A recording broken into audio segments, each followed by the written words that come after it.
With that, we are going to start, as we always do, with instructions for those who are participating virtually as well as in person here in the room. And our roll call, Doug Remedios. And Doug, I'm going to start with congratulations on your promotion.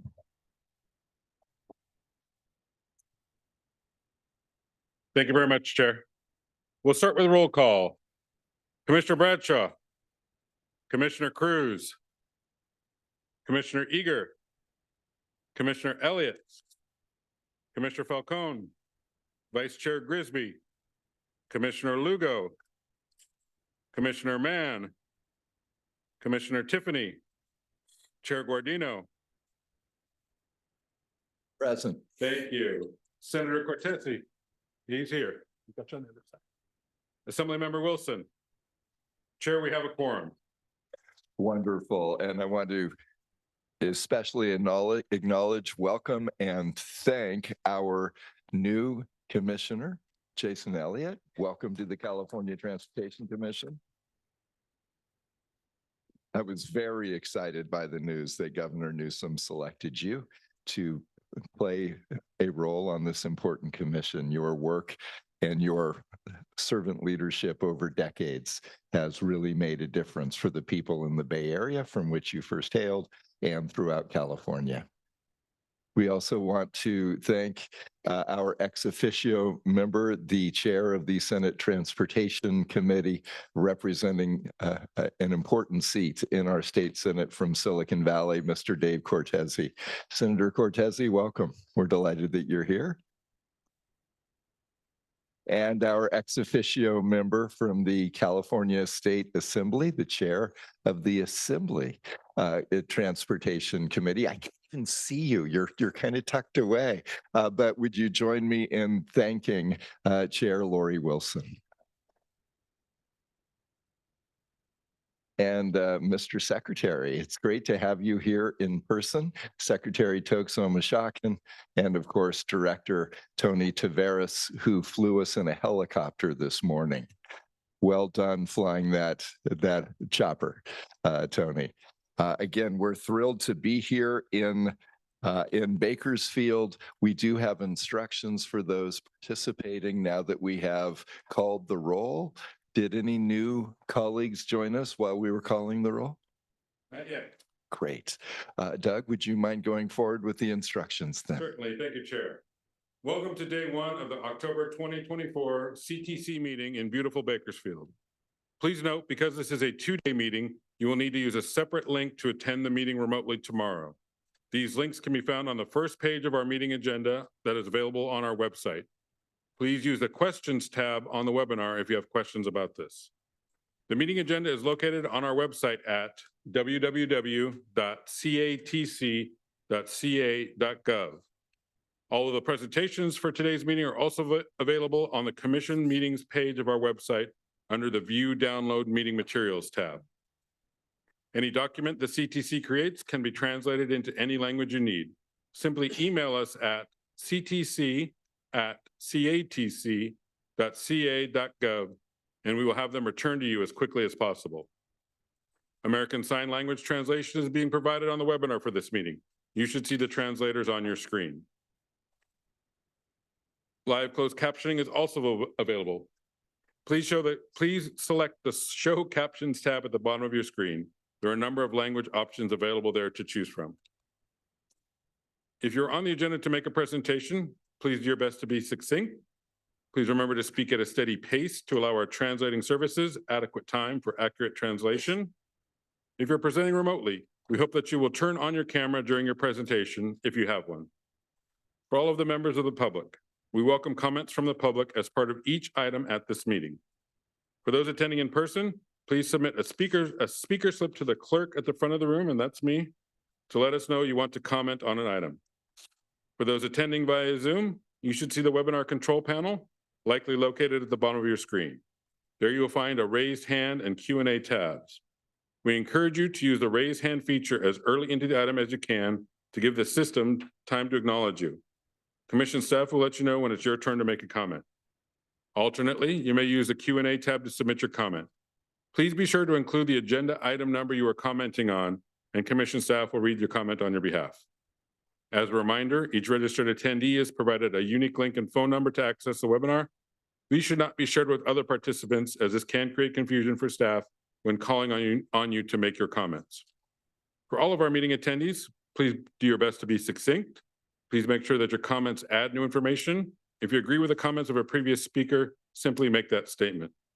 Please remember to speak at a steady pace to allow our translating services adequate time for accurate translation. Since we often have many speakers, we ask that you make your point in 2 minutes or less. If for some reason we have many speakers on any single topic, we reserve the right to limit comments to 1 minute as needed.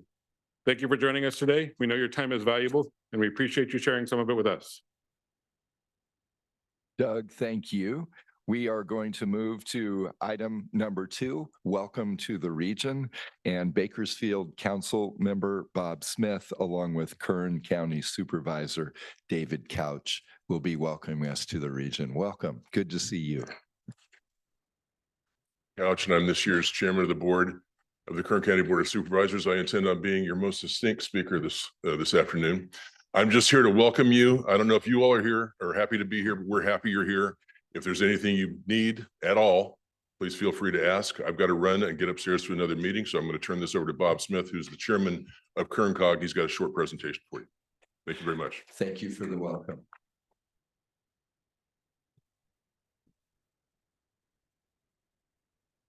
Thank you. Welcome to Kern County. And thank you for the ones that participated yesterday in our Tehachapi Loop train ride, and special thanks to BNSF and Union Pacific that hosted that for us. And also for those who participated in the helicopter tour this morning. Thanks for showing up for that. And special thanks to the sheriff and the fire department for providing those. Next slide, please. Kern County spans the southern end of the Central Valley, covering 8,000 square miles, third largest county by area in California. County has been referred to as the Golden Empire because of its rich history of gold, oil, and ag production. Today's economy is heavily linked to agriculture as well as oil, gas, and mineral extraction. Also strong aviation, space, and military presence, such as Edwards Air Force Base, China Lake Naval Air Weapons Station, and the Mojave Air and Spaceport. It's the third most diverse economy in the nation. Kern County is California's most productive oil producing county and the fourth most productive ag county by value. And it's not on the slide, but we are also the #1 renewable energy producing county in the United States. The city of Bakersfield is the 9th largest city in California with a population of 400,000+. The city is a significant hub for both ag and energy production, currently fostering innovation and diversification in both sectors. There's a growing presence in logistics, which is why we like to work with the CTC, food processing, and advanced manufacturing that requires quality movement of goods and resources. It's uniquely placed geographically for commerce and quality of life within a 4-hour drive of 90% of California's population. We're both the geographic and population center of California. Aspiring to be the most business-friendly city in California, downtown is home to entrepreneurship hubs and corporate regional offices, investing heavily in community renewal and quality of life. Home to beautiful natural amenities along the Kern River, including the longest municipal bike trail in the United States at 36 miles. I am a daily bicycle commuter and I ride that every day, not the 36 miles, but a portion of it. Upcoming projects in Kern, funded with California Transportation Commission funds. Next slide, please. The Centennial Corridor. The 7th and 8th, oops, went too far. Next one. Yeah. We're not on the same.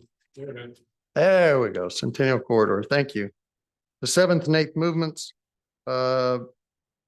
We've spent 20+ years connecting Highway 58 towards I-5, the interchange at 99 and 58 and just recently had a ribbon cutting on close to $1 billion worth of work there. And we're down to the last two connections, the 7th and 8th movement in the city of Bakersfield, freeway to freeway loop connector from eastbound State Route 58 to northbound 99. And that project has been contracted and construction is beginning.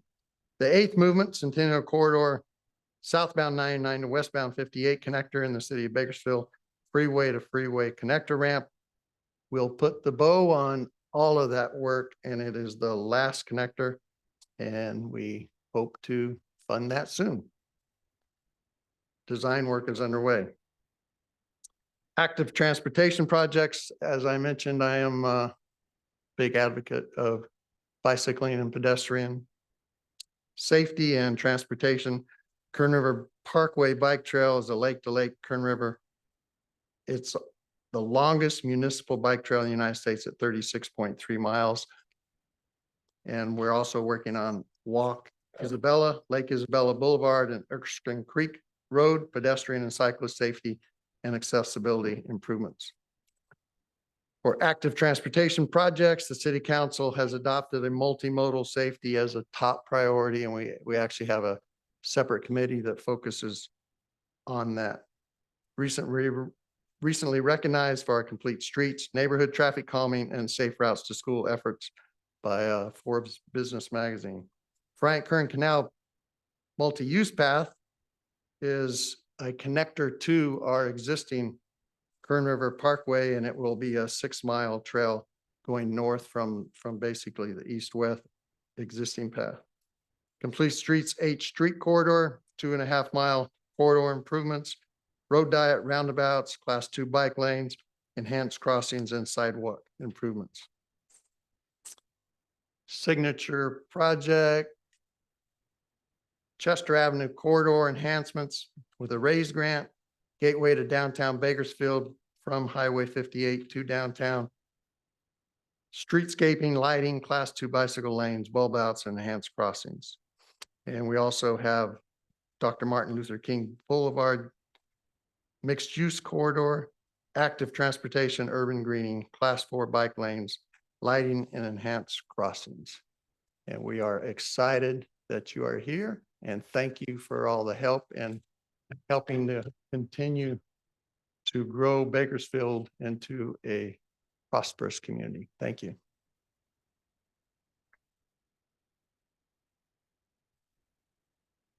Thank you for the warm and substantive introduction as well. And are there others who are going to come forward at this time? What an honor to see you and to have you here. Thank you. Thank you. Let me take you back to 2006. I was chairman of the Ways and Means Committee at the time, and I knew I was going to retire because I was turning 65. And what I would have said was, I yield myself such time as I may consume. I'm not available for that anymore. In February of this year, Commissioner Leon Egger was with us when we cut the ribbon on over 50 years of a state freeway coming to a crash, sometimes with the buildings around it. And all I want to do is say, I wanted to bring a 4-leaf clover to that dead end. As you heard from Councilman Smith, we had the east-west when we created that structure.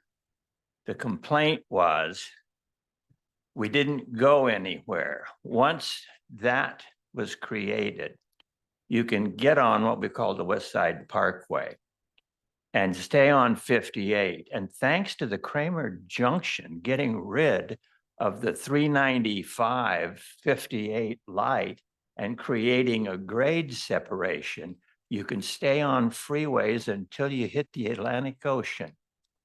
That was a promise I made to my colleagues when I asked for for some money to come back home. Because given the system of the way money is delivered in a north-south state, an east-west county never got it.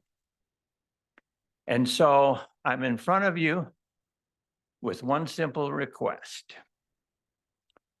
I'm 82. I'm going to be 83 in December. And I have one more leaf. The third leaf, as you heard, already paid for. We've got the contract, we got a local paver, and we're already underway with the money to pay for it. That next leaf, the last leaf, the so-called 8 movement. Let me move over a little bit. Everybody knows Aaron Hakimi.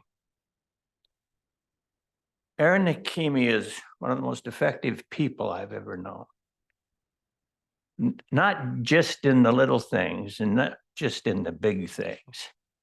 But for example, we're trying to find the money to finish that 4-leaf clover. Through KernCog, he's allowed a $25 million assistance. It's going to take 55 to 58 million to complete that last circle. It would also be my 36th ribbon cutting. And all I want for my 83rd birthday is a guarantee, because we haven't been able to actually feel comfortable with what we've heard so far, that we're going to find the money and we join, and you commit to me, if I don't make it to 83, you're going to go ahead and fund that 8th movement. And if I make it to 83, I'll be happy to try to be around to cut the ribbon in 26, 27. So that's a long way of saying, thank you. You've always been helpful. We just need a little help one more time. Guys, please don't make yourself too comfortable. We'd like to take a moment to thank and honor a lifetime of achievement for this region, our state, and our nation that you have made possible. So I'd like to just share a little bit and then ask my colleague, immediate past chair, Eager, to say a few words as well, and then we're going to move forward. But I think if we Googled Wallace, Idaho, and said famous people from Wallace, Idaho, on the top of the list would be Chairman Bill Thomas. A little bit about him. His family moved to Santa Ana from Idaho, where he went to school. He then went on to earn his Bachelor of Arts degree and master's degree in, I will note, political science, the only true science. He moved here to teach at Bakersfield College. And after doing that, he ran and served in our state assembly for a couple of terms, then ran for Congress, where he served with distinction for, I believe, 14 terms, about 28 years before voluntarily retiring. I appreciate that. He was chair of the all-important and influential House Ways and Means Committee. He played critical roles in transportation funding authorizations totaling in the hundreds of billions of dollars, and fought for our region and state for improvements on 99, on 58, the Centennial Parkway. And there are a lot of people that we meet in life who mark time. And then there are those rare few who make the best of their time. And that is certainly what we have in William Marshall Thomas, someone who has made the most of his time and will continue to do so. So on December 6th, when you celebrate that 83rd birthday with your lovely wife, Sharon, who is hiding there, I hope you might come forward as well. I'm going to turn it over to my friend and colleague Leanne Eager in a moment, but we would like to honor you today with a recognition from the California Transportation Commission after immediate past Chair Eager speaks. One quick question. Did that contain $50 million? So this is where you open to see what's behind the frame. Yeah. Close, close. Thank you, Chair Gardino. Just very briefly, I think everybody in this room certainly understands the magnitude of the effect that you have on the state of California, on the entire country, the things that you have done to get us to this place. And for those of you up here on our dais that don't know about this particular area as well as we do, the very first time I think we met, or maybe the second time, I had just become chair of the commission, and Aaron brought the congressman over, and I started to shake his hand, and he said, "I'm not going to shake your hand until you promise me that you'll put Kern County at the top of your list every time you look at what you're doing here." Now, I don't know if you remember that, Bill. And I said, well, certainly I look at the Valley and I want to make sure that everything that we do in the state of California, the Valley's not left behind. And he said, I care a lot about the Valley, but my heart is in Kern County. My heart is in downtown Bakersfield, in making sure that what my promises were my whole life come to fruition here. And I think that shows where your heart has been. I never forgot Kern County. I hope you know that, as I promised you that day. And all of us here certainly understand the importance of what you have brought to Kern County, what Kern County is to the state of California, all of the wonderful things that happen here in this area. But we wanted to tell you from our hearts how much we appreciate everything that you have brought, not to just to your community, to this state, to this country. And we wanted to give you a special recognition today to thank you for everything that you have done. Thank you. All for you, because you came and I've gotten to know you. I'd just be asking 40 million. I hope you don't mind, but I brought it in 10s and 20s. I'm going to ask Vice Chair Darnell Grisby and immediate past Chair Eager to join me and Tanisha there. Others on the commission, if you'd like to join us as well. But we'd like to present this to you, and we're going to come to you though, because we're going to do a selfie with everyone in the room. To the extent you're comfortable with it on the sides, if you could all move in just for a moment, we're going to come down.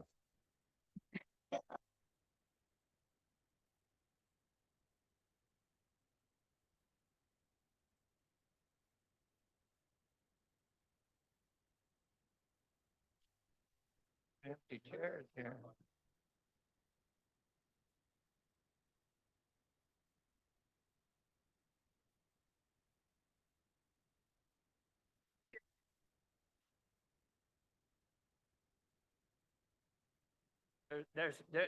If you're not familiar with the place, you got to go around the outside unless you're flexible enough.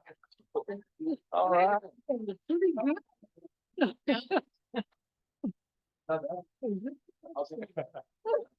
By the way, I charge 10 million for pictures.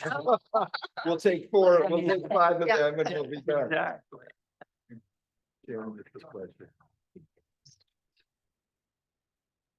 Somebody's behind. Yeah, Guess we'll go this way first. just a minute. Let me go. Oh, thank you. If folks want to squeeze in a bit, you don't have to, but we love it if you're comfortable with that. Hang on.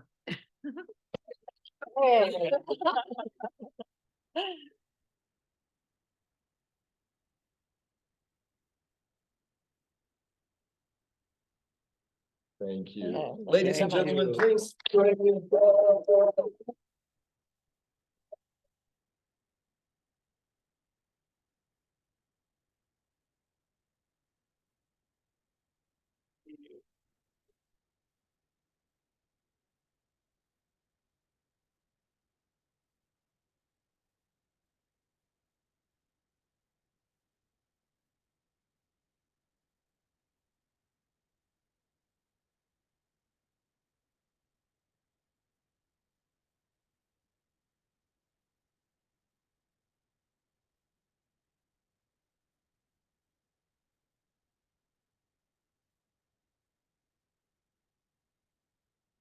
so important that we recognize these milestones like mile markers along the way and the difference we make. So thank you again, Chairman Thomas, Sharon Thomas. We're honored to be here with you today.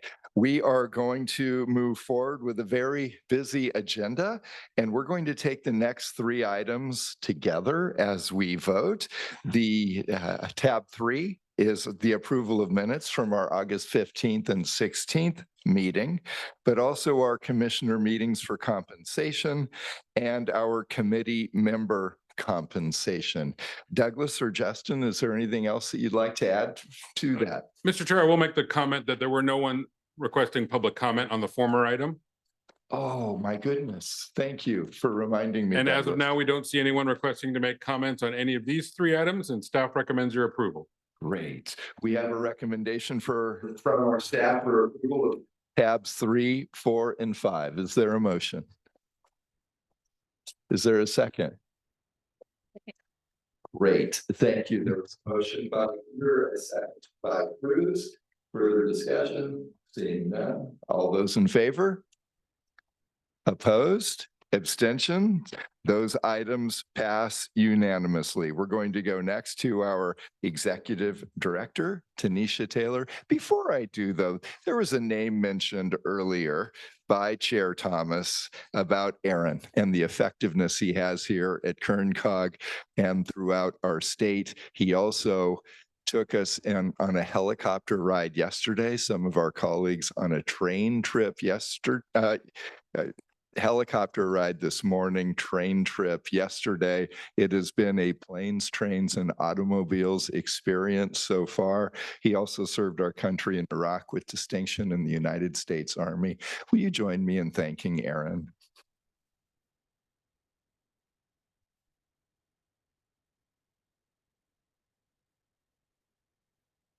We appreciate that. And when we climbed into the 3 helicopters this morning, they actually showed us the bag in case it was a rocky flight. I want to thank you that we did not have to return that bag to you today. With that, I'm going to turn it, bless you, I'm going to turn it over to our executive director, Tanisha Taylor.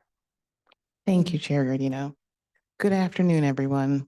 Thank you, Councilmember Smith and Supervisor Couch for welcoming us to Bakersfield and to Kern County.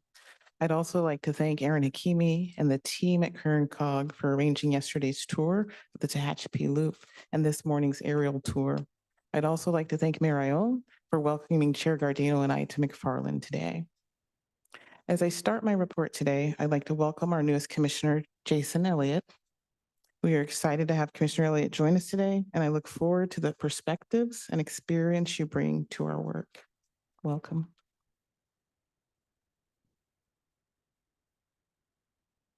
Commissioners, we've had a busy fall since we met in San Diego.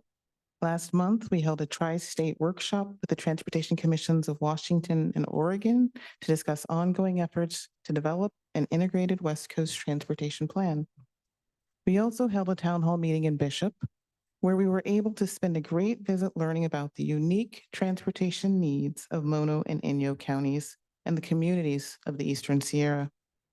A highlight of our town hall was the tour of the Alancha Cortego project, where we were able to see firsthand how Caltrans has made significant strides in working with tribal communities to ensure their perspectives and concerns are being heard and honored. Elevating tribal perspectives has been a key priority for our commission, and I'm proud we were able to partner with Caltrans to make progress in that area. Last month, several commissioners and staff attended the Mobility 21 Annual Summit in Anaheim. On behalf of Chair Gardino, Commissioner Bradshaw, and myself, I'd like to thank Mobility 21 for inviting us to moderate and participate in panels with our transportation colleagues. These events are great opportunities for us to discuss our shared transportation challenges and priorities with our Southern California partners. Turning to this week's meeting, the commission once again has a busy agenda. Staff will present a request from the Orange County Transportation Authority to advance program $80 million from the Trade Corridor Enhancement Program for the Coastal Rail Infrastructure Resiliency Project in South Orange County. This request will allow the project to leverage state funds to better compete for federal discretionary funds. I'm pleased that the commission is in a position to use state funds to help to try to secure funding for the Lausanne corridor, which has become emblematic of the challenges our transportation system faces from climate change. Also on this week's agenda, staff will present the draft guidelines for the State Highway Operation and Protection Program, affectionately known as the SHOP. The guideline updates will help enhance transparency and accountability in our largest funding program and continue to support the increase in multimodal project elements in SHOP projects. Staff is also having conversations with Caltrans and our partners about the implementation of Senate Bill 960 by Senator Wiener, which would require further changes to the SHOP starting with the 2028 program cycle. Those potential changes will be explored further in a future guidelines update. We will also hear Caltrans' semi-annual report on its implementation of Senate Bill 1. As usual, this report will be a good reminder of the significant progress we have made in the last 7 years. I'd also like to note that the commission will be taking action to appoint Vice Chair Grisby to the Board of Directors for the Contra Costa Green Empowerment Zone established by Assembly Bill 844. Looking ahead, commission staff will be posting recommendations for funding for the Cycle 7 of the Active Transportation Program next month. These recommendations will be considered by the commission at the December meeting. California recently received the highest score nationwide from the Safe Routes Partnership in their 2024 state report cards. Despite our limited funding this cycle, I'm pleased we will be able to continue our commitment to improving bicycle and walking options for our children in communities across the state. Commissioners, I have 3 staffing updates this morning. I had to remember that because when they wrote this for me, we only had 2, so I'm happy to announce we have 3. I'd like to congratulate Lori Waters on her promotion to Deputy Director for Traditional Programming at the Commission.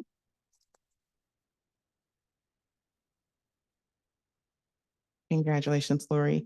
In her over 10 years at the Commission, Lori has led the Active Transportation Program team through some very difficult policy and budget issues, and most recently oversaw the development of the new Local Transportation Climate Adaptation Program. I'd like to congratulate Lilika Changizi, who will be returning from maternity leave to her promotion within the Active Transportation Program.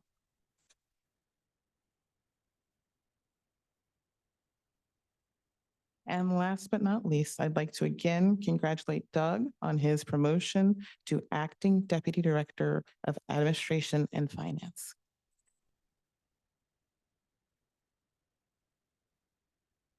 We're very proud of the accomplishments of our staff colleagues and these new chapters in their careers. I always like to celebrate our team, and especially when we have opportunities for upward promotion.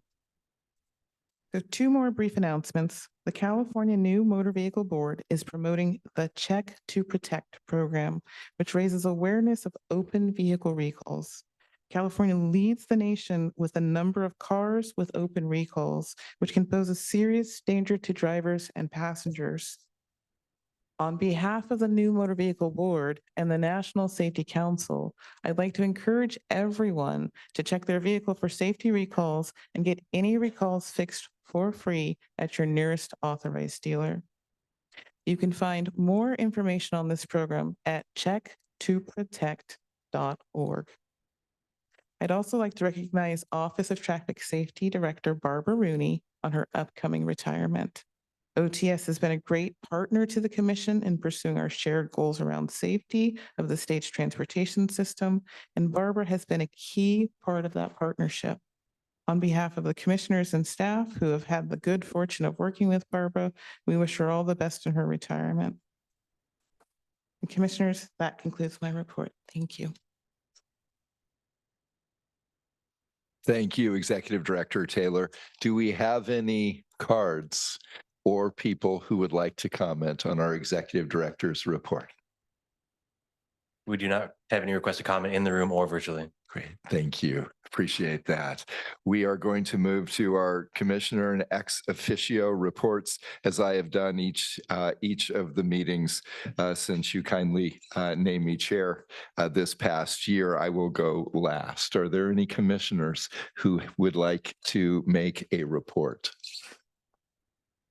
Please, Commissioner Tiffany. Thank you, Chair. Recently, my wife and I had the pleasure of traveling in Europe. And other than the observation that I drove much too slowly on the Autobahn, there were two things I came away with. We traveled about 1,400 miles through a number of different countries. And first of all, couldn't help but notice when you travel in Europe, you're generally on toll roads. And it was amazing how efficient it was, and the roads are in tremendous shape.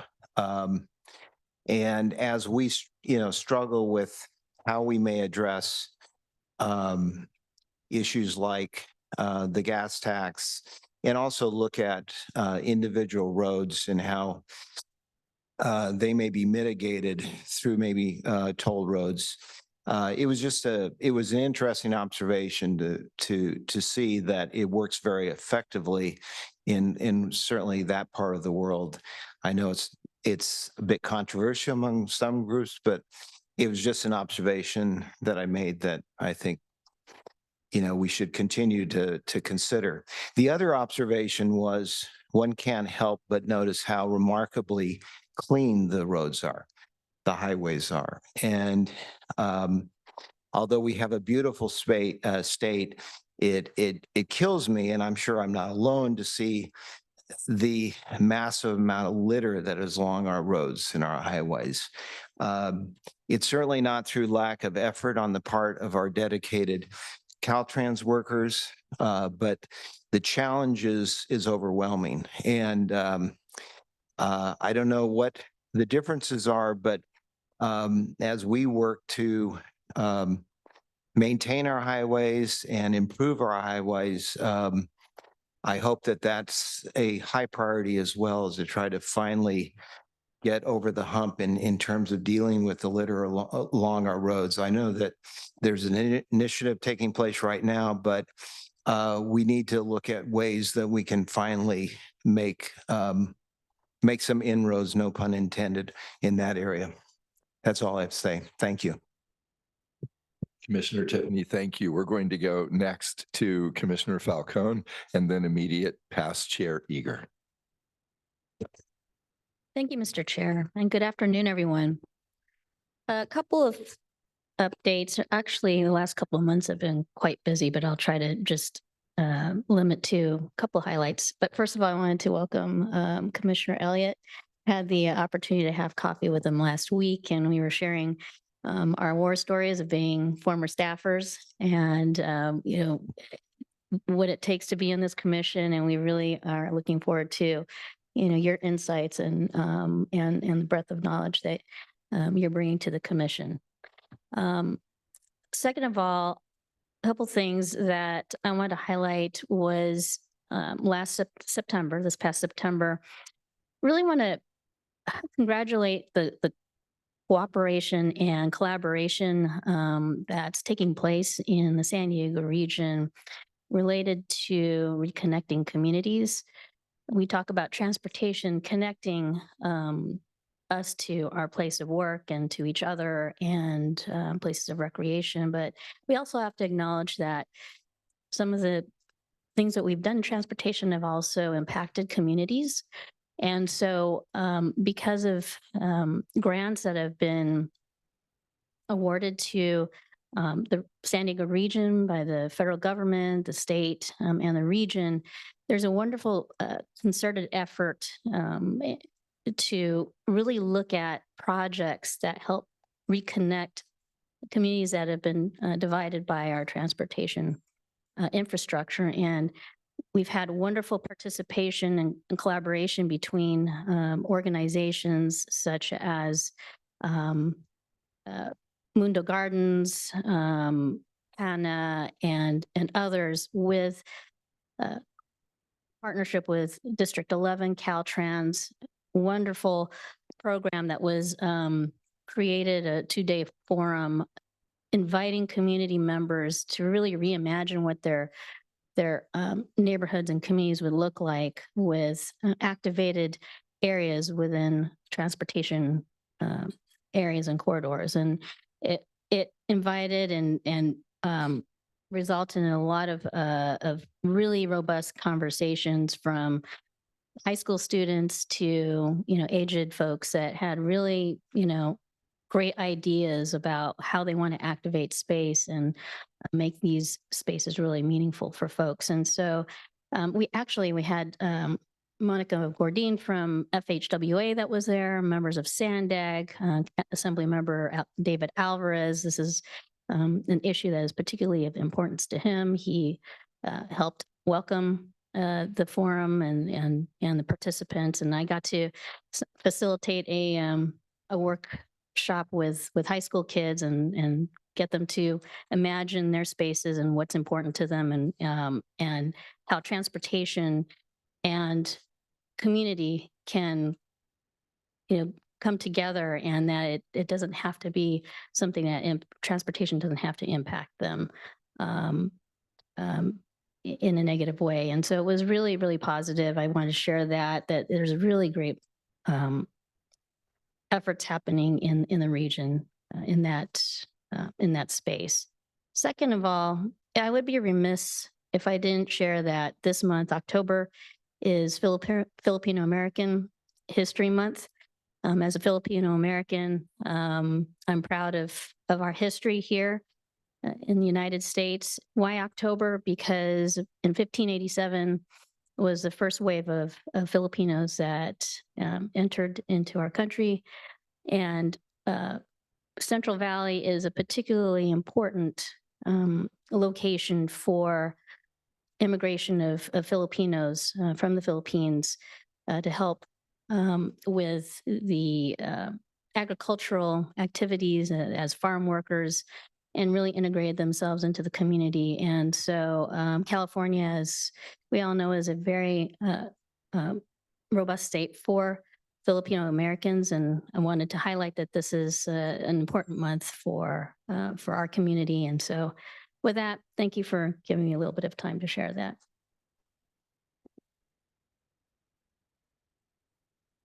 Thank you, Commissioner Falcone. Immediate past Chair Eager.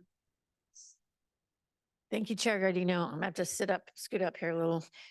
On behalf of my sister commissioner and I, we're short enough that we can't actually see over the edge. So we kind of have to scoot up to be able to see you. Hope you don't mind. Yeah, thanks. I just want to say a quick thank you to Kern Cog, to Aaron.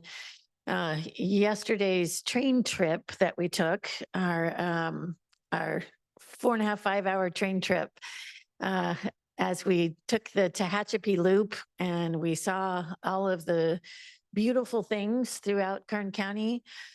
We were able to see all of the things that we helped fund as we went along that train route. Certainly the lunch I have to say, was absolutely amazing. What the entire trip, what you put together, and for us to be able to see what you have here in your community. I know it was 2 years in the making of putting all that together. It was a once in a lifetime trip for us. I think Diana Gomez is in the room twice in a lifetime. She thinks she's the only one that has gotten to do that twice, but I know how much work it takes to be able to do that. And so on behalf of my fellow commissioners that went on the trip with us, thank you so much for that, because it did give us a completely different view of your entire county here. So thank you, Aaron. We appreciate it.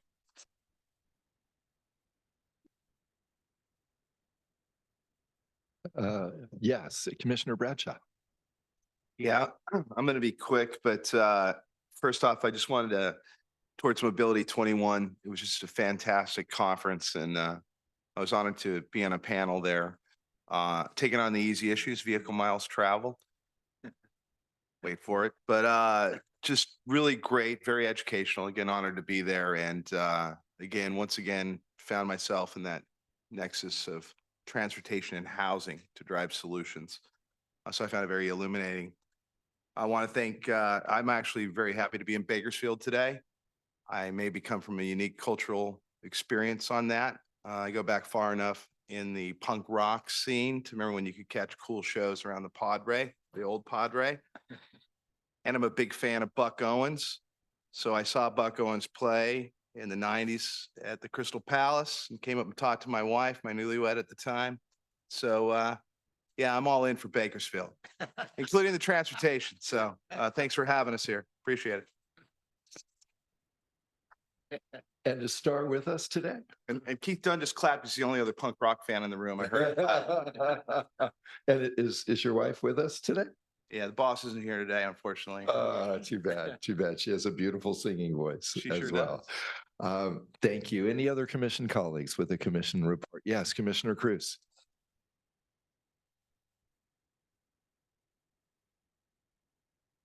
Well, there you go.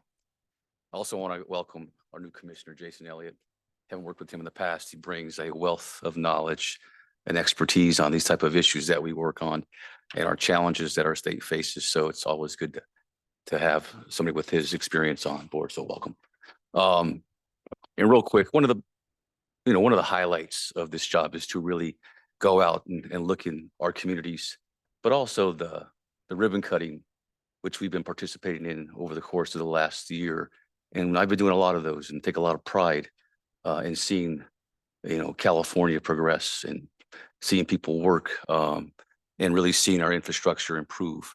I drove from Sacramento a little bit late, but it's always good to be in the Central Valley and see, I-5, 99, really robust thoroughfares north and south that are vital for goods movement, vital for the ag community, and just every day, people who traverse our state. So it's great to be in Bakersfield and Kern County. I feel like I missed out on the train ride and the helicopter ride, but nonetheless, it's good to be here.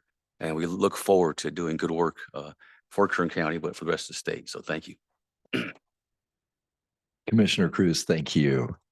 Any other commission colleagues? Yes, Vice Chair Grisby. Thank you, Chair, and I'll be very brief. I just want to add to what our colleague Cruz just said. These ribbon cuttings that we've been doing really point to the power of the Core 4 and the influence that the Core 4 has on our communities around the state, and the fact that it really is improving and changing people's lives. So just wanted to mention that. Thank you. Thank you, Vice Chair. 2 items then, if there's no other commissioner colleagues who would like to speak at this time. I'm going to start with a somber and a sober moment. It was a year ago that for precious lives of students at Pepperdine University were tragically ended on the PCH. In the past 10 years, according to the LA Times, we've lost way too many lives with 4,000 crashes in 10 years. That's 400 a year. It's more than one a day. 1,500 injuries, numerous fatalities. I want to thank Secretary Omishakin, Director Tavares, District Director Roberts from District 7, Pepperdine University for stepping forward, the City of Malibu, County Board President Lindsay Horvath, Senator Ben Allen, Assemblymember Jackie Irwin. We've all stepped forward together as this commission has stepped forward. We can't bring back those 4 lives, but we can take short, medium, and long-term actions that build on each other to save lives in the future. We can't rebuild those shattered families and friendships, but we can shape the future for others. So as we note this 1-year anniversary of that tragedy, let's continue to pull together as we deliver mobility improvements that always highlight, as Vice Chair Grisby just aptly noted, the core 4 that includes safety for everyone. So thank you for the work you're collectively doing. And my prayers are with those families and friends today. The second item. When my colleagues graciously lowered their standards this past year and allowed me to serve as chair of this body, I made it my mission that we would be very intentional, that we are going to be salmon swimming upstream against the all too frequent national and state and even community divisiveness that we witness all too often. It's not lost on me that we are now 19 days and 6 hours away from the polls closing in California. And we will continue to ensure, no matter the voices raised on the outside of these walls, California Transportation Commission hearings will treat everyone with dignity, where they know it's a safe space to speak their points of view, which only make us stronger, and that we will attack issues, and with vigor. We will not attack individuals or institutions in doing so. As my friend, the governor of Utah, Spencer Cox, states, we can disagree better. And again, it doesn't mean we don't disagree. This country was founded on people with profound disagreements, but we can do it in a way that lifts others up rather than tear others down.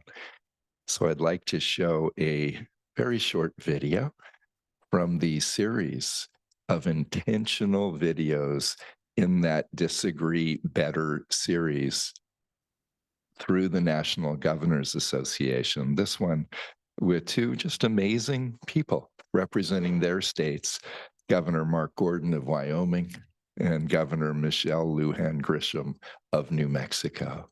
Douglas, may we show the video?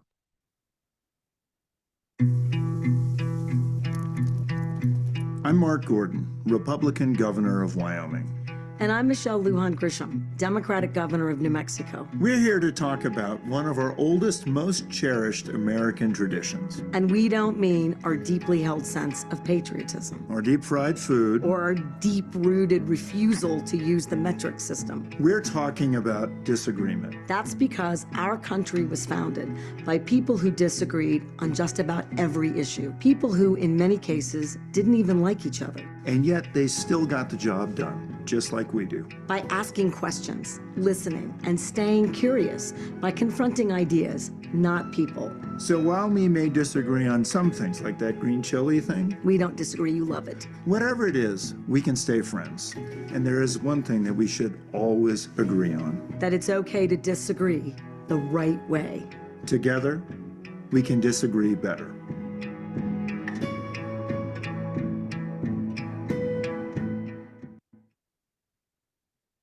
Can that continue to be our pledge this year and in the years forward, that in this room, in this safe space, we can disagree better and treat each other with the respect and dignity and feeling of safety that we all deserve? Are we still all together on that goal?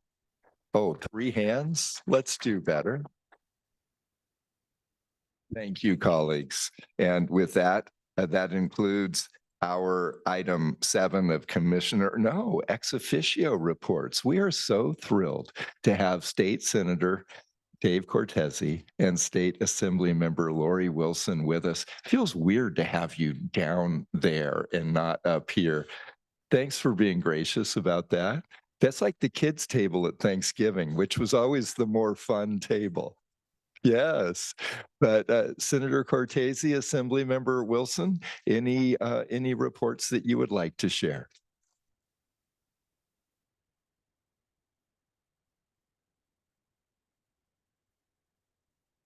Like being here, I think if I can speak for all of us, among the people here at the level of the folks here in the first couple rows. I don't have any reports to give on transportation business, but in keeping with fun facts, along with Commissioner Bradshaw, I once owned a basketball team here called the Bakersfield Jammers. Oh, wow. And so I saw them play, but nobody with any musical talent. Anyway, I'll pass the mic. Thank you. Oh, my goodness. That's fantastic. Thank you, Senator Cortese, Assemblymember Wilson. And we always ask again, and Douglas is so good at reminding me, are there any public comments on the phone or in the room on this item? We do have one card. William Walker, the chair of our EAC. Are you here, William? Oh, there you are. You were hiding behind Douglas's head. I didn't see you. Welcome. Thank you, Chair. Thank you, Commissioners, esteemed leadership and staff, other staff, local stakeholders and public. My name is William Walker, and I am the chair of the Equity Advisory Committee. I just want to say that I think that I will preface my comment by stating when we began showing the video here about agreeing to disagree civilly, I think I was the first person to win the award for that. I got like a kind bar in the middle of our proceedings. So I think I do value our ability to agree and disagree in a civil manner. I just caution us all to be very careful about how we prescribe folks that approach our podium to talk about the different issues that they might be facing in their communities. It's one thing to say that folks should be civil and not disrespectful and to not attack. And I think that any reasonable human being would agree with that.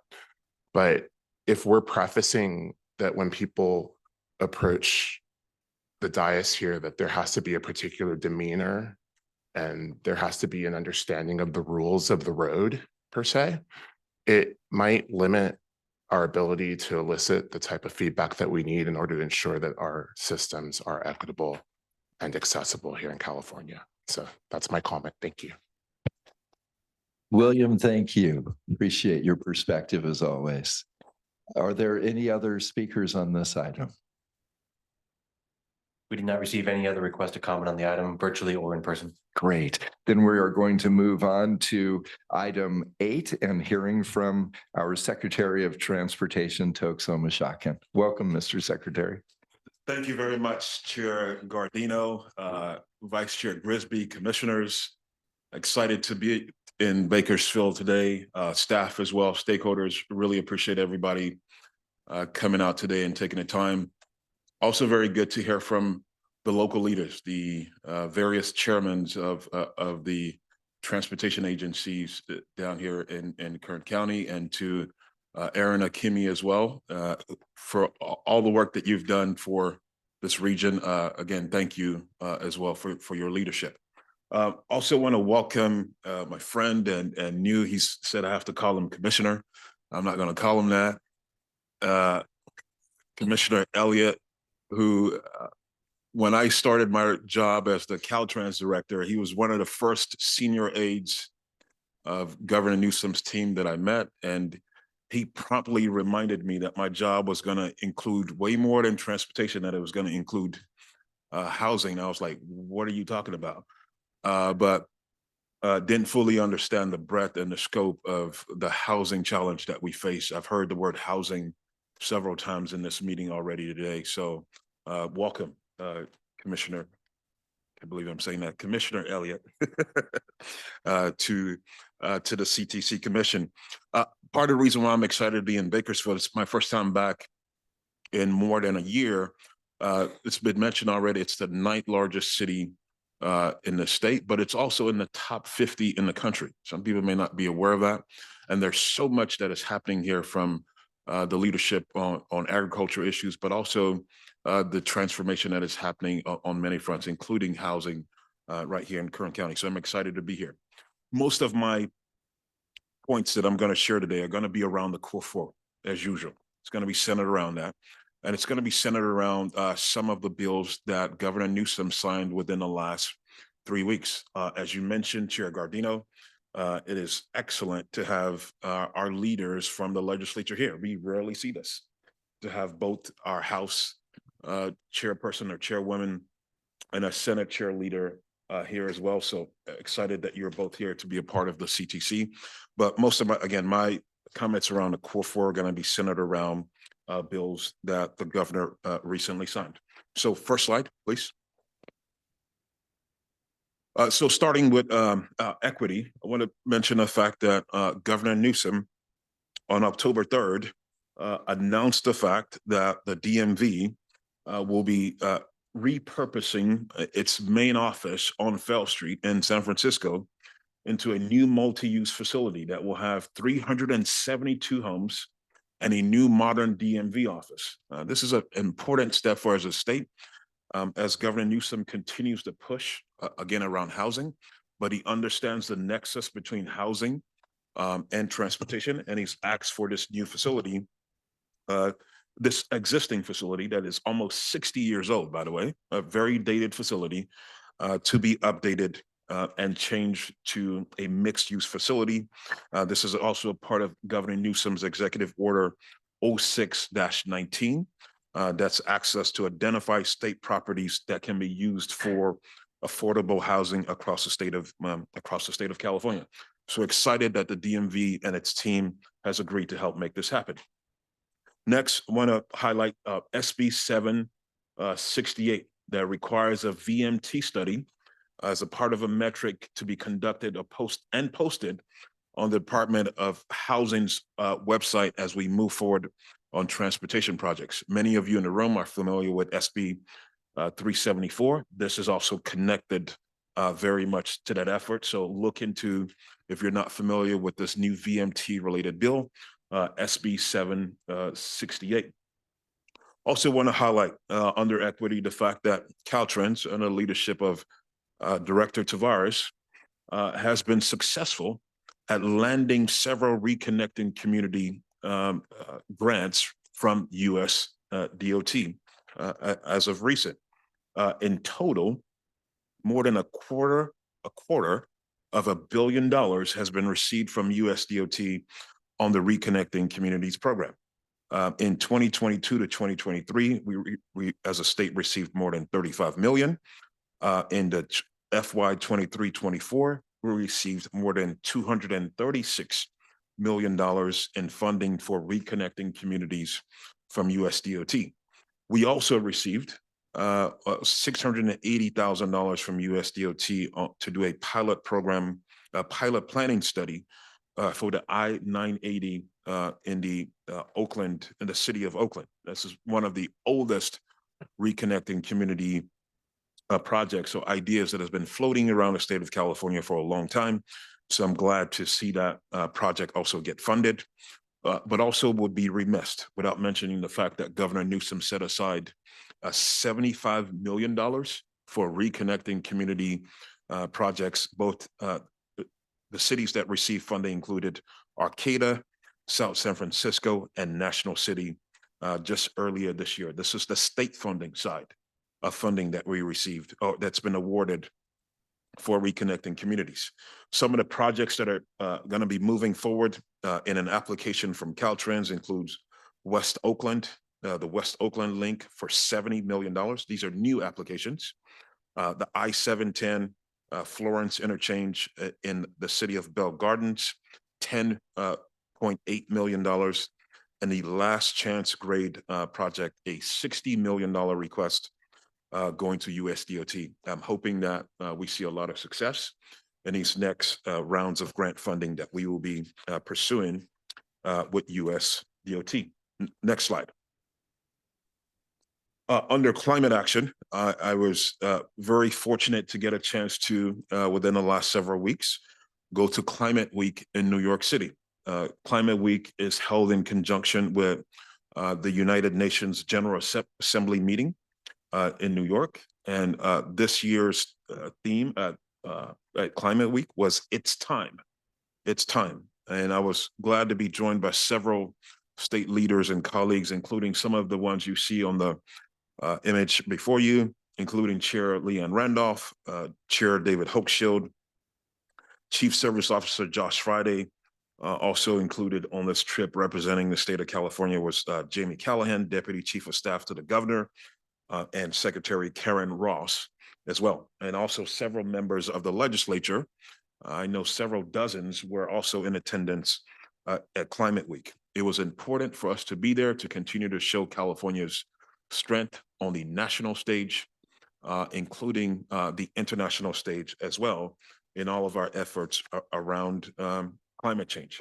We also got a chance to have meetings with new international partners, especially in Africa. California has a strong relationship with countries in Asia and in Europe on the climate front, but we've rarely tapped into also engaging African countries.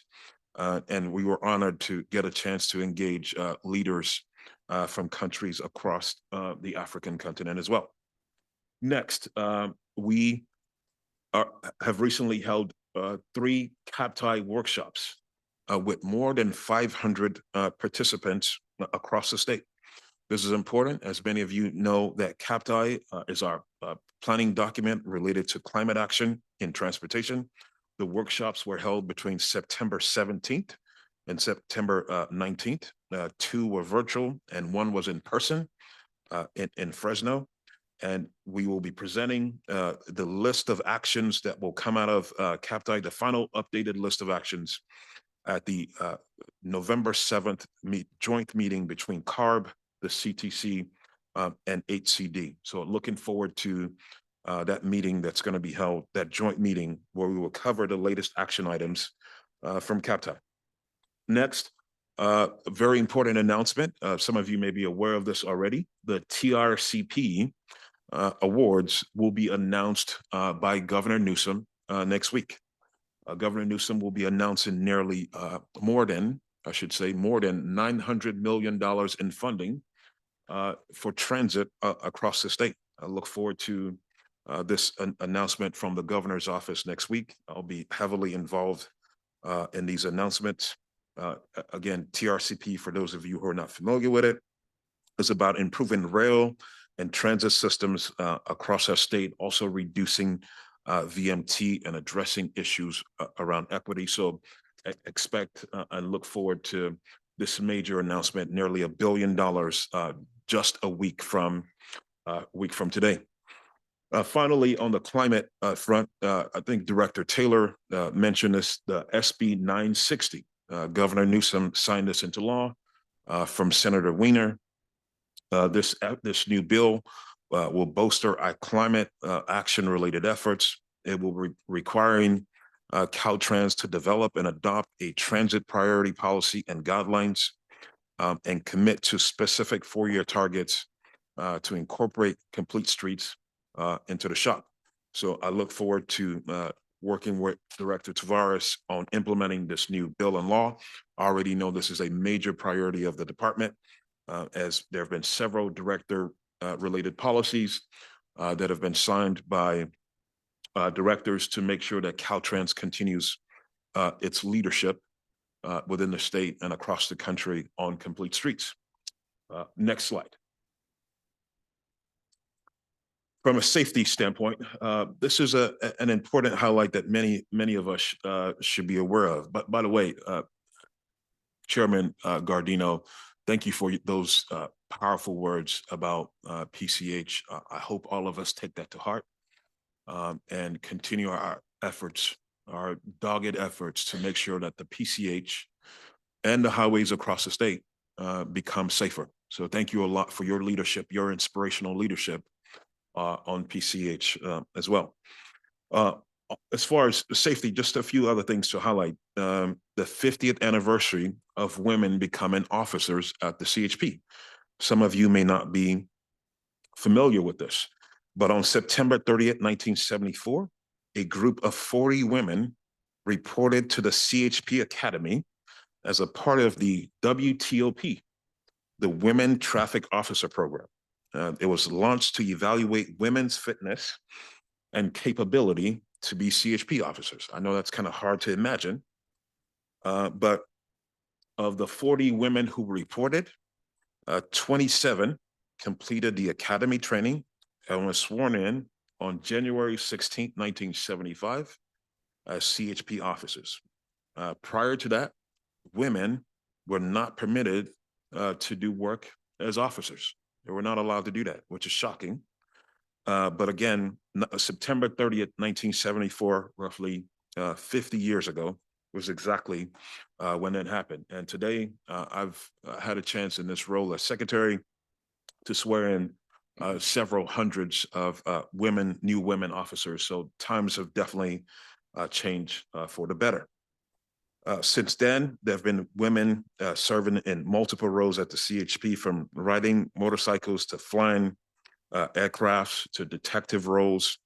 And on November 17th, 2020, Governor Newsom swore in Amanda L. Ray as the 16th commissioner of the CHP, becoming the first woman to lead the department of more than 11,000 people.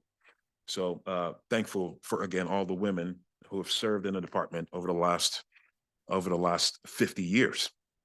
And finally, from a safety standpoint, just a couple of other items from a safety standpoint.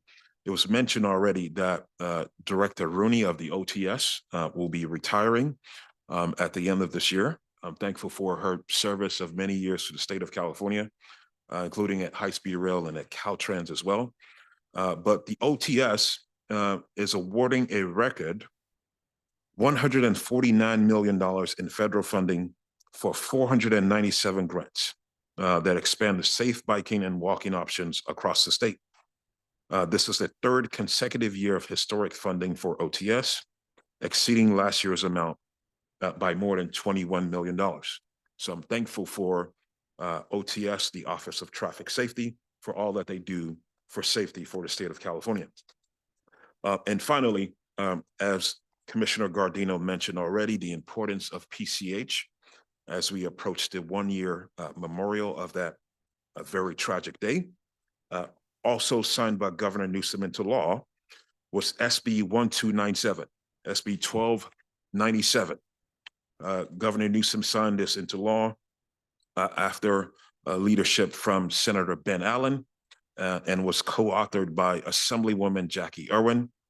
This bill establishes a speed safety pilot program and the installation of automated speed cameras along the 21-mile stretch of roadway of the PCH. This stretch of road in Malibu has an extraordinary high number of car crashes, resulting in many fatalities and serious injuries. For awareness, Malibu ranks 91 in the number of cities with fatalities and serious injuries out of nearly 500, and Malibu only has a population of 10,000. So it has a population of 10,000, but ranks 91 out of nearly 500 cities in the state. So an important step taken by the state legislature and Governor Newsom to sign 1297 into law. Next slide. Finally, on the core four, economic prosperity. part of the reason why I'm excited to be in the Central Valley. Always when I'm here, I try to get a chance to see the latest on the construction of the high-speed rail project. But as of note, you probably have seen this announcement already, or you will see it this week.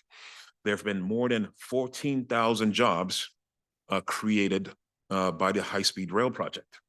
And as you can see on this graphic, Kern County has some of the highest numbers of jobs created, with 2,692 jobs that have been created in Kern County since the project started.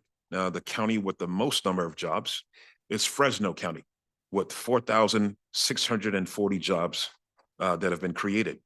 I will note that many of these jobs, most of these jobs, are strongly tied to the construction trade unions that are in our state. So excited about the continued growth of the high-speed road project. There are more than 25 construction sites, active construction sites, that are ongoing, and 463 of the 494 miles of this project have been cleared environmentally, all the way from the Bay Area to Los Angeles, have been cleared for construction on the high-speed rail project. So we continue to see significant advancement on the high-speed rail project. Finally, there's so many other things to cover from an economic growth standpoint for our state, but I just want to mention Commissioner Falcone and I got a chance to recently tour the San Diego Naval Base, where we were able to meet with Captain Healy and Captain Buckner, and we toured a ship called a brand new ship called the USS Jack Lucas, a multi-billion-dollar ship that probably has the most advanced technology related to what's going on in our military space in the country. Very exciting to get a chance to tour this ship and to tour the San Diego Naval Base.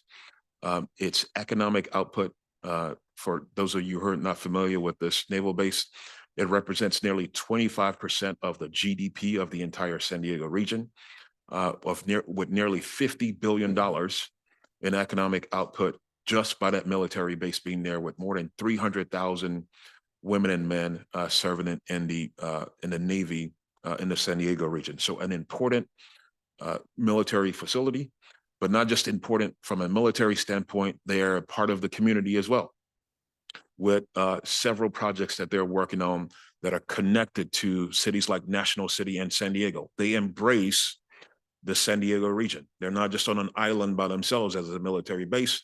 They very much work with the leaders on issues like equity and transportation connectivity within the region. So we're as excited that Commissioner Falcone could join me on a tour of that base. It was my first time getting a chance to do that since I've been serving the state of California. So there are many things to highlight across the core four, but that's a condensed version, Commissioner Gardino. Excited again to be in one of the largest cities in the country, the 9th largest city in the state of California, and look forward to any comments or questions on this report. Oh, by the way, just quickly, Diana Gomez, I think Diana is in here. I'll be remiss if I forget this. She probably doesn't want me to say this, but she's serves on Tony's team and is the district director for this region. I had a chance to work with Diana for many years, but she, again, probably doesn't want me to say this publicly, but she's probably going to be announcing her retirement soon. She's like, "What? How in the world is he outing me like this?" But I just want to thank Diana for her leadership in the Central Valley and for Caltrans over so many years. Not just to Caltrans, but also to high-speed rail. She worked there for many years as well. Thank you, Diana, for your service.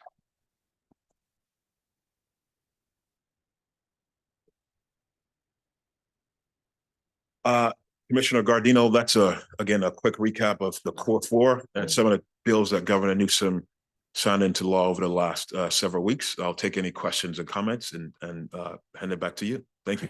Secretary Omashak, thank you. And I will be presumptuous that on behalf of 40 million Californians, thank you And please thank Julie, Jeremiah, and Joy for sharing their husband and father with our state, since you're always on the road or on the train or on a boat or whatever mode of mobility you are picking.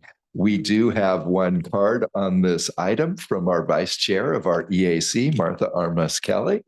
And as Martha comes forward, we'll also find out after Martha speaks if the commissioners have questions or comments. As always, to remind, as Douglas did at the beginning, we have a 2-minute clock to help people with directing their comments. Martha, welcome. It's good to see you. Well, The clock won't start until your lip starts moving. Okay, and I'll move quickly. I just wanted to again introduce myself. I was very happy to run into you this morning, and I just wanted to say that recently I was at a health fair in our local jurisdiction in Merced County, and the Highway Patrol was there, and I was really moved to come in and introduce myself and really connect with them. Being part of the EAC includes equity, but it also includes safety, as I'm part of the Safety and Climate Committee, and I am the chair of that committee. And understanding that climate and safety are such important issues within California, I wanted to laud the CHP program for being out there, because right now through AB 194, they're offering an e-bike safety and training program that is so important as technology starts changing and we're moving to transmodal opportunities.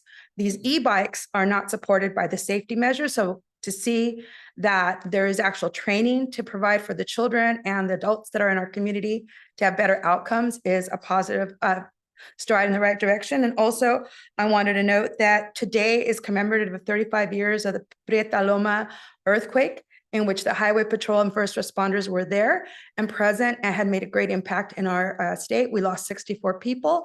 And because of those efforts, again, continue to highlight the CHP, because I think it's important to catch our leaders and our departments at their best. So I'm coming up with a new catchphrase, catch me at my best.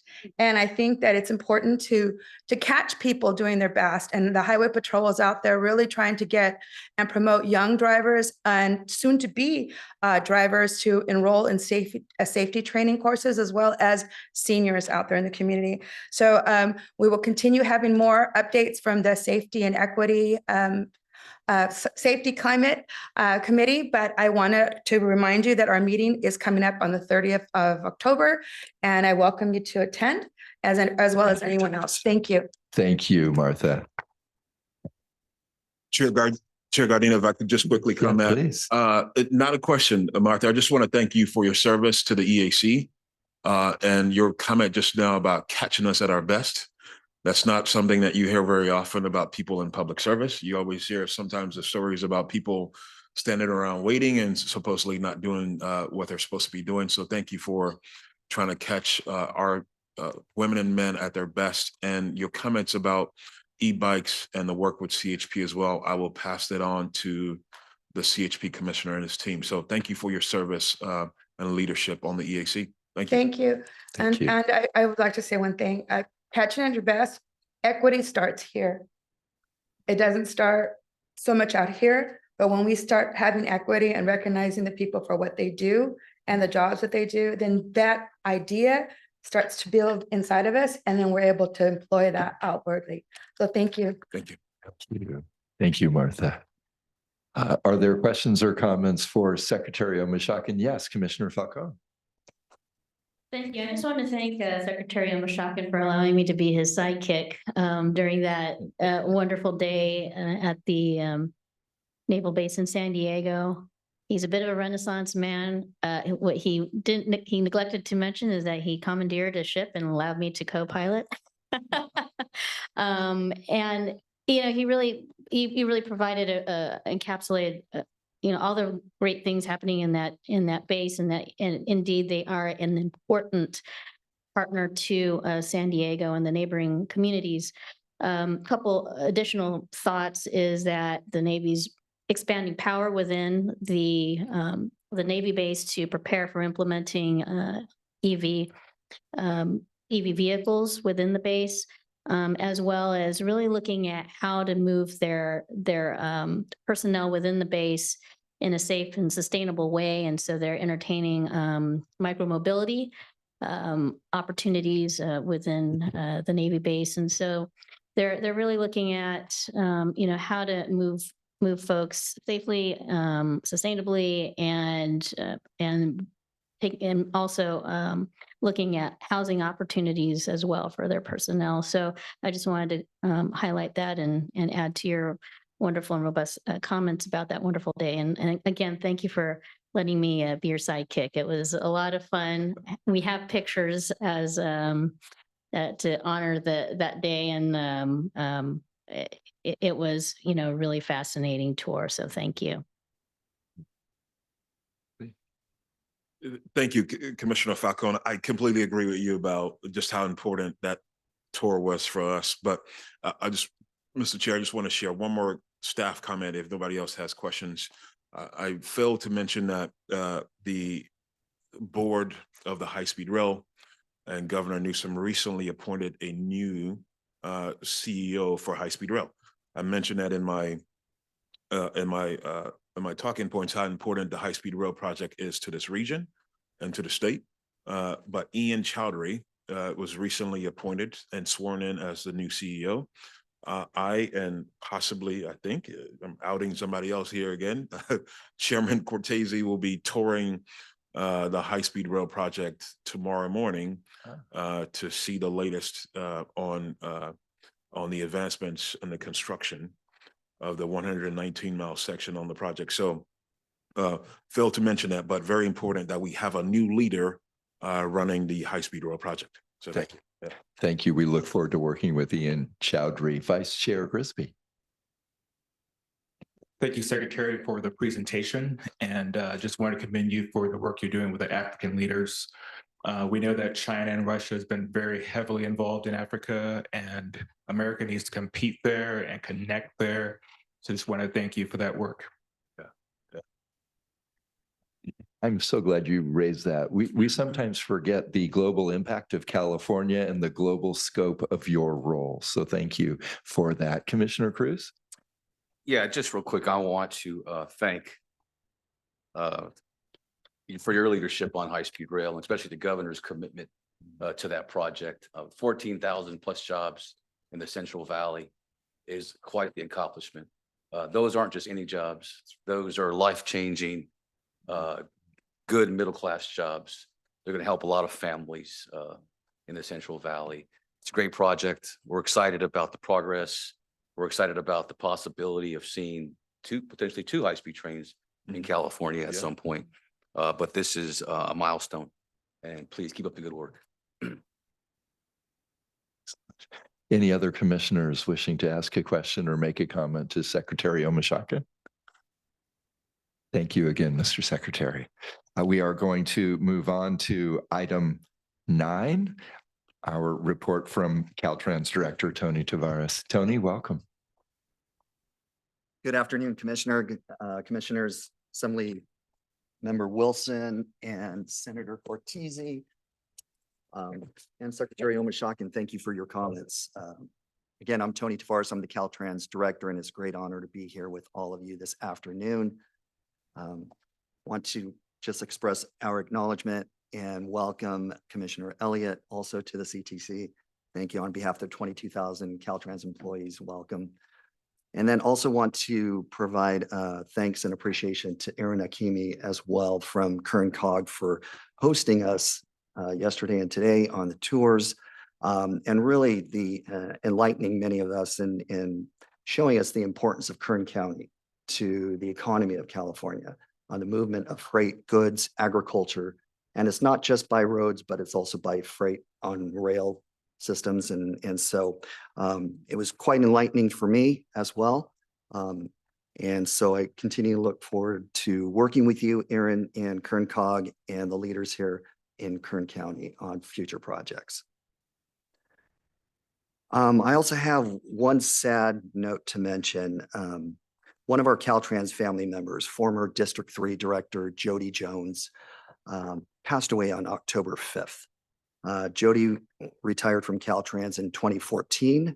Some of you may know her, and she was with us She retired after an illustrious 34-year career with the department, and she will be greatly missed.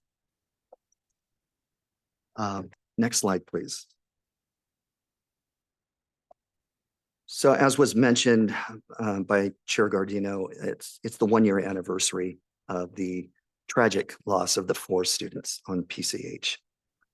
And Secretary Omashakin also mentioned Senate Bill 1297 signed by Governor Newsom to allow for the city of Malibu to install up to 5 speed enforcement cameras. So we're excited to see that moving forward. I wanted to provide an update of where we are with the PCH projects, the short-term, the midterm, and the long-term projects. Regarding our Caltrans Director's Order project that is currently in construction, work is nearly complete at this point. The striping, the signage, the pavement marking work has been completed.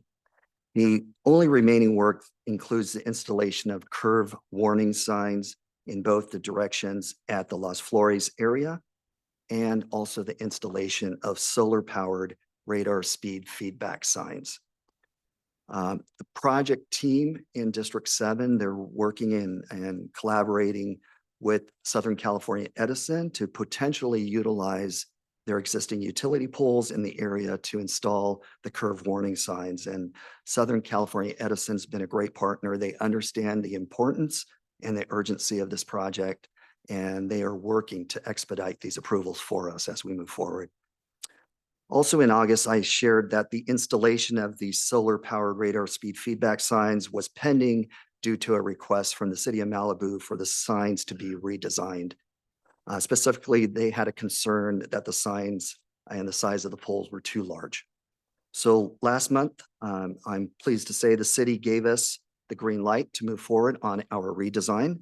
And we are working with the contractor and the manufacturer to manufacture those poles, get them to the site as quickly as possible so that we can install them and complete that portion of the project as well. So we look forward to getting that done very, very soon. Regarding the master plan feasibility study that we've been working on, focused on assisting the city of Malibu with its vision on changing the roadway from a highway to a boulevard. Our team in District 7 has had their second round of public workshops. The first workshop was held, it was an in-person workshop on August 28th, and we had the second workshop virtually on September 12th. We have a third round of workshops. The next one will be next week, in fact, on October 23rd. And we plan on having a fourth workshop sometime in November or December. We're working with the city of Malibu and stakeholders to find a date that works for everyone. Also, as part of this, we've implemented a Caltrans engagement portal pilot program. We've launched that for the PCH master plan feasibility study.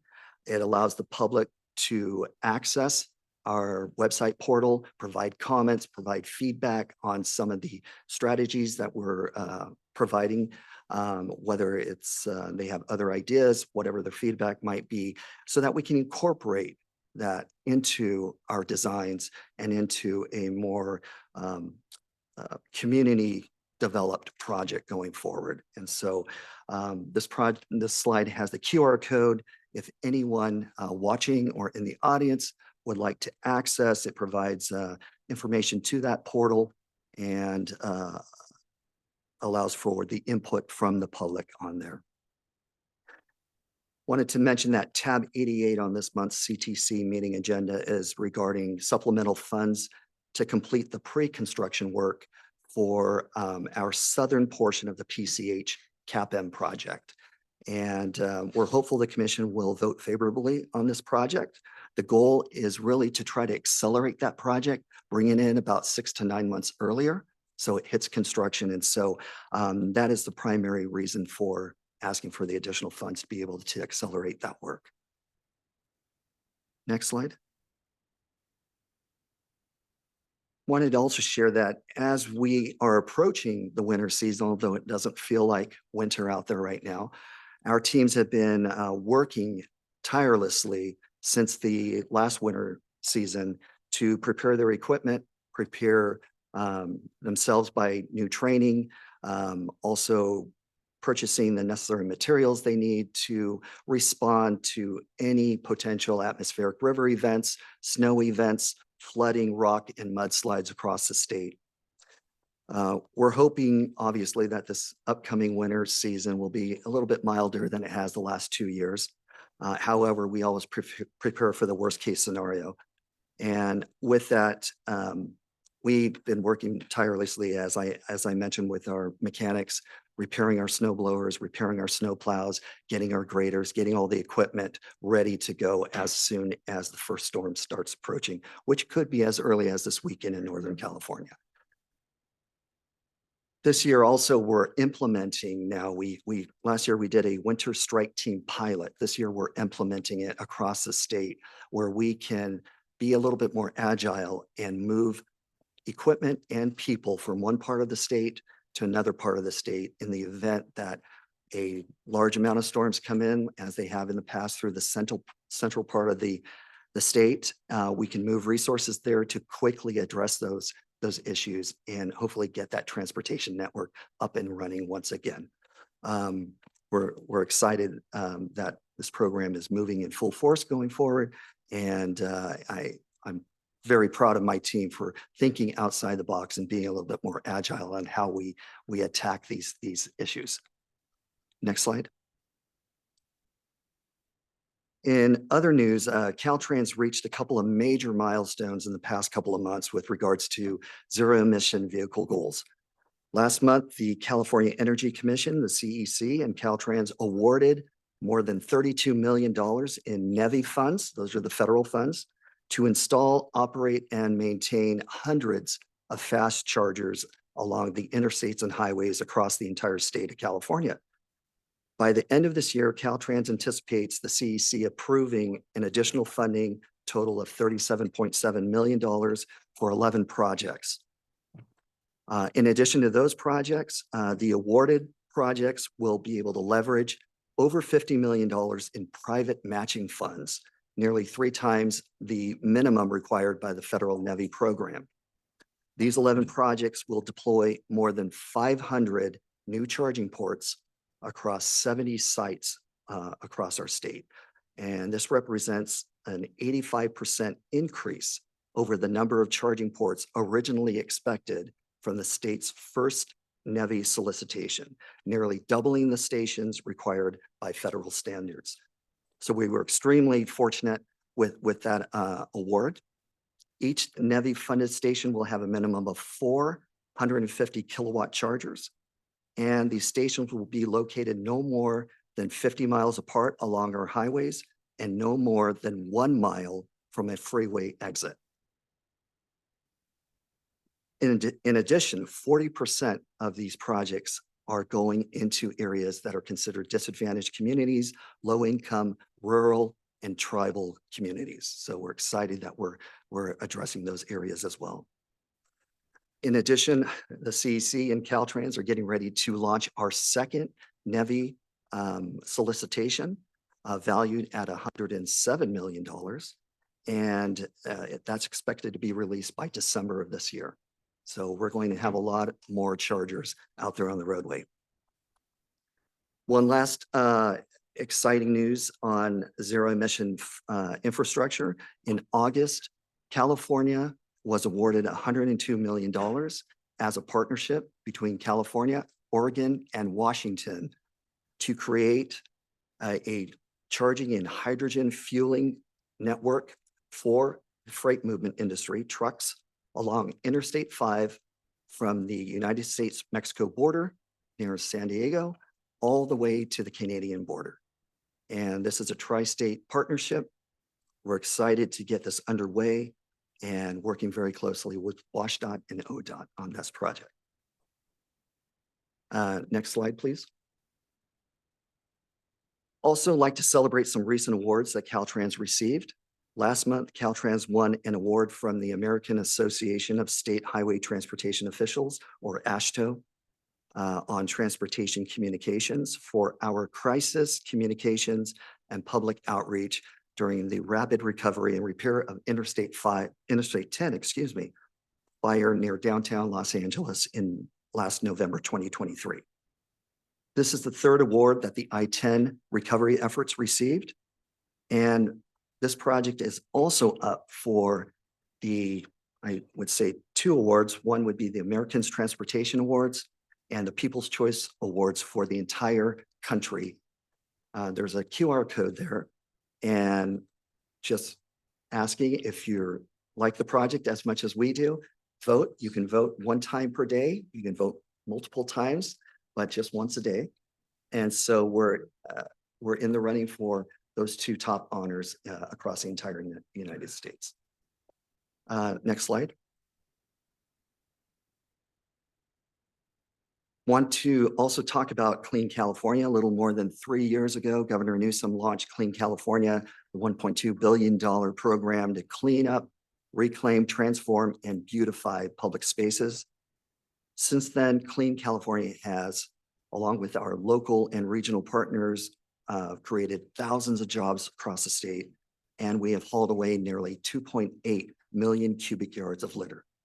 And to put that in perspective, that's enough litter to cover 9 lanes of Interstate 5 from the US-Mexico border to the Oregon border.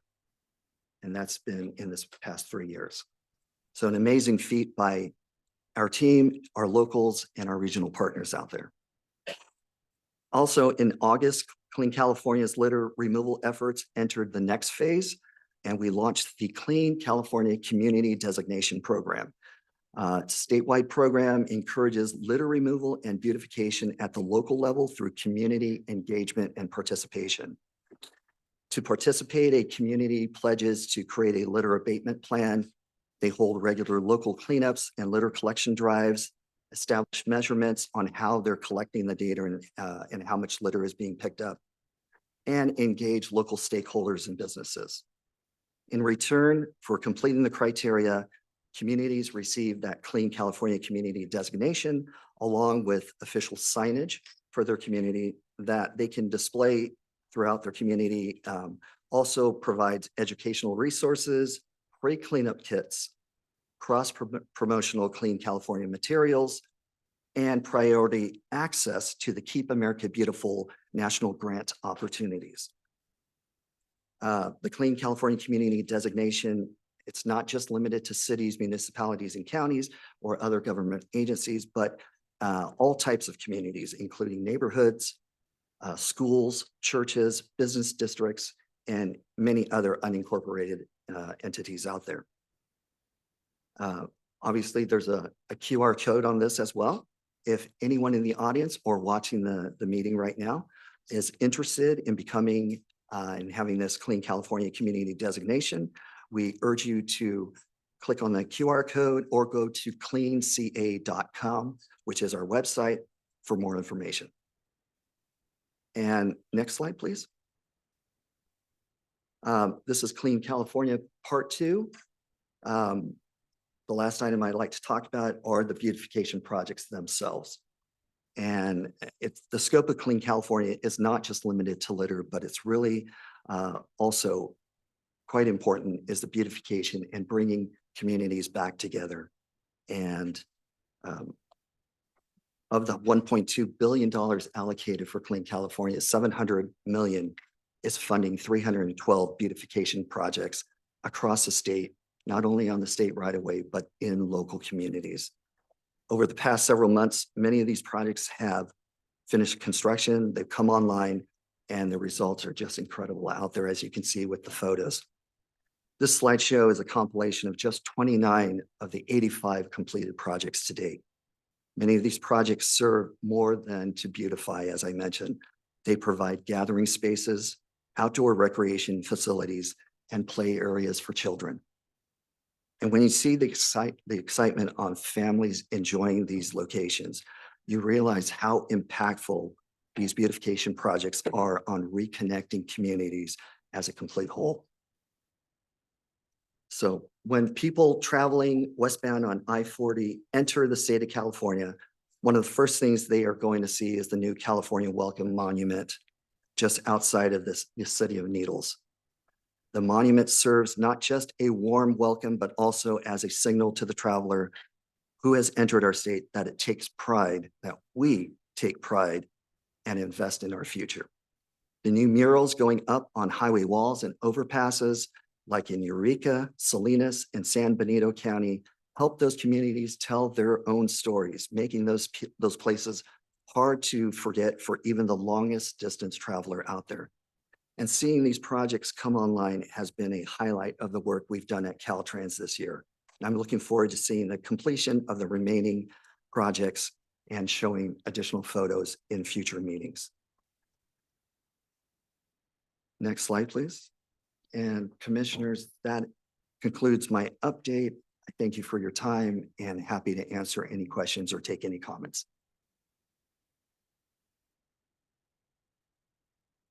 Director Taveras, that was excellent. And I was so glad that you showed those beautification projects at the end as well. I was just in San Juan Bautista and saw that beautiful mural. I think it's 4th Street in San Juan Bautista that you showed at the very last slide. Great work by you and your team and our stakeholders throughout the state. I do not have any cards in person. Do we have anyone who's calling in to comment on Director Taveras' report? Not seeing any requests from our virtual attendees to comment at this time. Great, thank you. Let's go to the dais then from our ex officio members or our members on this dais. Questions, comments? Vice Chair Grisby. Just want to commend you on the Clean California work. Is really breaking through people who are not in transportation or politics or talking about it, as well as the artist community. So congratulations. Thank you, Vice Chair Grisby. Appreciate those comments. Thank you. Thank you, Vice Chair. Anyone else? Yes, Commissioner Falcone.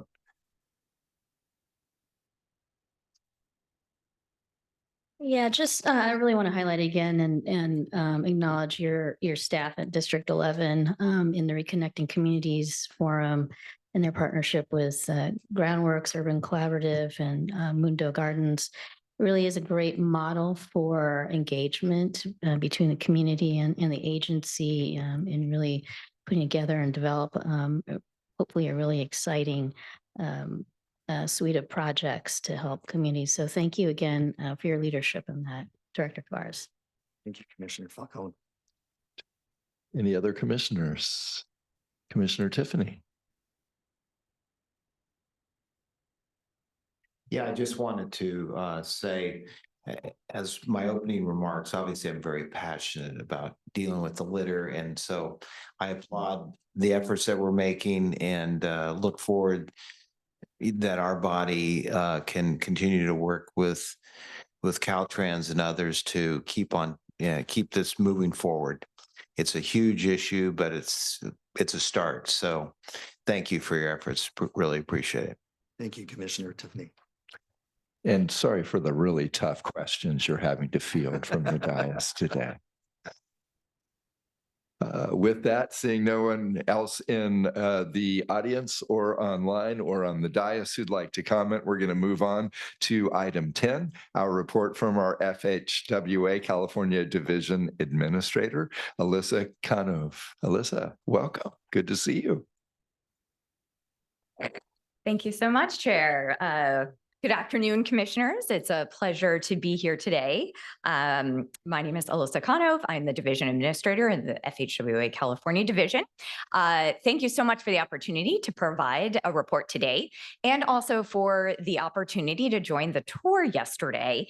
It was really fabulous to be able to see firsthand the transportation investments and the needs that are ongoing in the region, as well as meet in person with the state, local, regional, and industry partners. So thank you again. I really appreciate that opportunity. I'll start out my report with an announcement regarding leadership of FHWA in Washington, D.C. Kristen White is now serving as the acting administrator as Shaylin Batt has departed the agency for a position in the private sector, still in the industry. We'll still see him around. Kristen has served previously as the deputy administrator and joined a little over a year and a half ago as the chief counsel So in federal highway, but has been in the industry a very long time. I want to thank Caltrans, MPOs, local agencies, and everyone else involved for closing out federal fiscal year 2024. So we had a successful close on September 30th. There was such a great coordinated effort to obligate an additional $622 million that was provided through August redistribution. California comes through once again, and exceeding their share of the August redistribution. It's a group effort, a team effort. So thank you to everyone involved for that. I also wanted to highlight last year for FY24 funds that Caltrans actually obligated nearly $500 million to the Highway Safety Improvement Program. And this exceeds by over 200% the minimum federal requirement that is spent on safety projects. So I just wanted to commend Caltrans and all of the local agencies that participate in that program, really leading the way on safety investment. Thank you. Also wanted to mention there had been a distribution in September of $500 million in emergency relief funding. This is funding that is in addition to the annual appropriations funding, appropriations that are available to the states. And they are for emergency relief needs. We have a long list of projects here in California. There isn't enough money in that particular appropriation to fund 100% of all of the emergency relief projects across the country. But there was a pro rata distribution, and California received $91 million of that allocation. As you may be aware, Congress periodically appropriates supplemental funding for this program based on emergency relief and disaster needs, and with the tragic events and devastation in the Southeast from the recent hurricanes and storms. I know when Congress returns, there may be further discussion about supplemental appropriations for that emergency relief program. Then on to our new fiscal year starting October 1st. The federal government is under a continuing resolution through December 20th to keep operations going across the government. That has a limited impact on FHWA and federal highway programs and many of the programs now that are authorized under the bipartisan infrastructure law, since we have funding that is authorized over 5 years in that act. So we were able to actually allocate and distribute $56 billion of apportionments in for all the for formula funds across all of the states. And that includes $5.8 billion for California, including the bridge and NEVI formula funding. We are subject to the continuing resolutions for the obligation limitation. So we have an amount that we can obligate up to through December 20th, and that's about 22% and over $900 million that's available. But the certainty of having the apportionments already out allows everyone to be able to plan and start to program before the full appropriations are enacted. On to bill grant awards. In addition to all of that formula funding, our latest count for California for our discretionary competitive grant awards are just for federal highway programs, 293 projects and over $3 billion. So continuing to receive additional funding through the discretionary programs. As Director Tavares mentioned, in August, there were 51 awards announced for the Charging and Fueling Infrastructure, or CFI grant award. So in addition to that very exciting West Coast charging corridor project, there were 4 other awards as well for this round of CFI in California. Also recently announced was a new awards for a new program called the Congestion Relief Grant Program. That and Caltrans also was awarded $14.5 million for the Sustainable Mobility Wallet project to implement account-based financial systems in the form of mobility wallets and distribute financial incentives to award travelers for choosing carpooling and non-highway travel modes during peak periods of congestion. So they're, again, California on the forefront and leading the way in this new program. There are upcoming announcements pending. The official announcements for infra and mega awards will be out momentarily. Those will be officially announced very soon. You may have seen some press releases, and so California will fare well. I predict that California will fare well in those as well. And the rural grant award announcements are planned for early 2025. I'll just highlight two notices of funding opportunity that are coming up. One is the Bridge Improvement Program applications for the FY25 round. There was a NOFO that had rolling deadlines that was released earlier this year, and those project applications are due November 1st. As well as a program that was authorized under the Inflation Reduction Act, the Low Carbon Transportation Materials Program. The non-state DOT portion of that program is now open until the end of November. There was a state NOFO to participate that was previously released and closed, and this is the non-state portion of this program. So encourage folks to participate in that. And then I wanted to highlight the collaboration that we are working on with Caltrans on the Federal Grants 101 series to provide outreach and information to grantees and potential grantees and applicants on the requirements for these grants to become more competitive in the process. And the last one, this was a third session that we collaborated on, was all about benefit cost analysis. And that's that can be a key hurdle, especially for first-time applicants. And so thank Caltrans for the partnership on that. The last update I have is to mention a request for information on medium and heavy-duty electric charging technologies and infrastructure needs that has been published in the Federal Register. FHWA, along with the Joint Office of Energy and Transportation, you may know as the Joint Office, is taking public comment on medium and heavy-duty electric charging technologies. So this RFI is posted, as I said, in the Federal Register, and comments are due November 12th.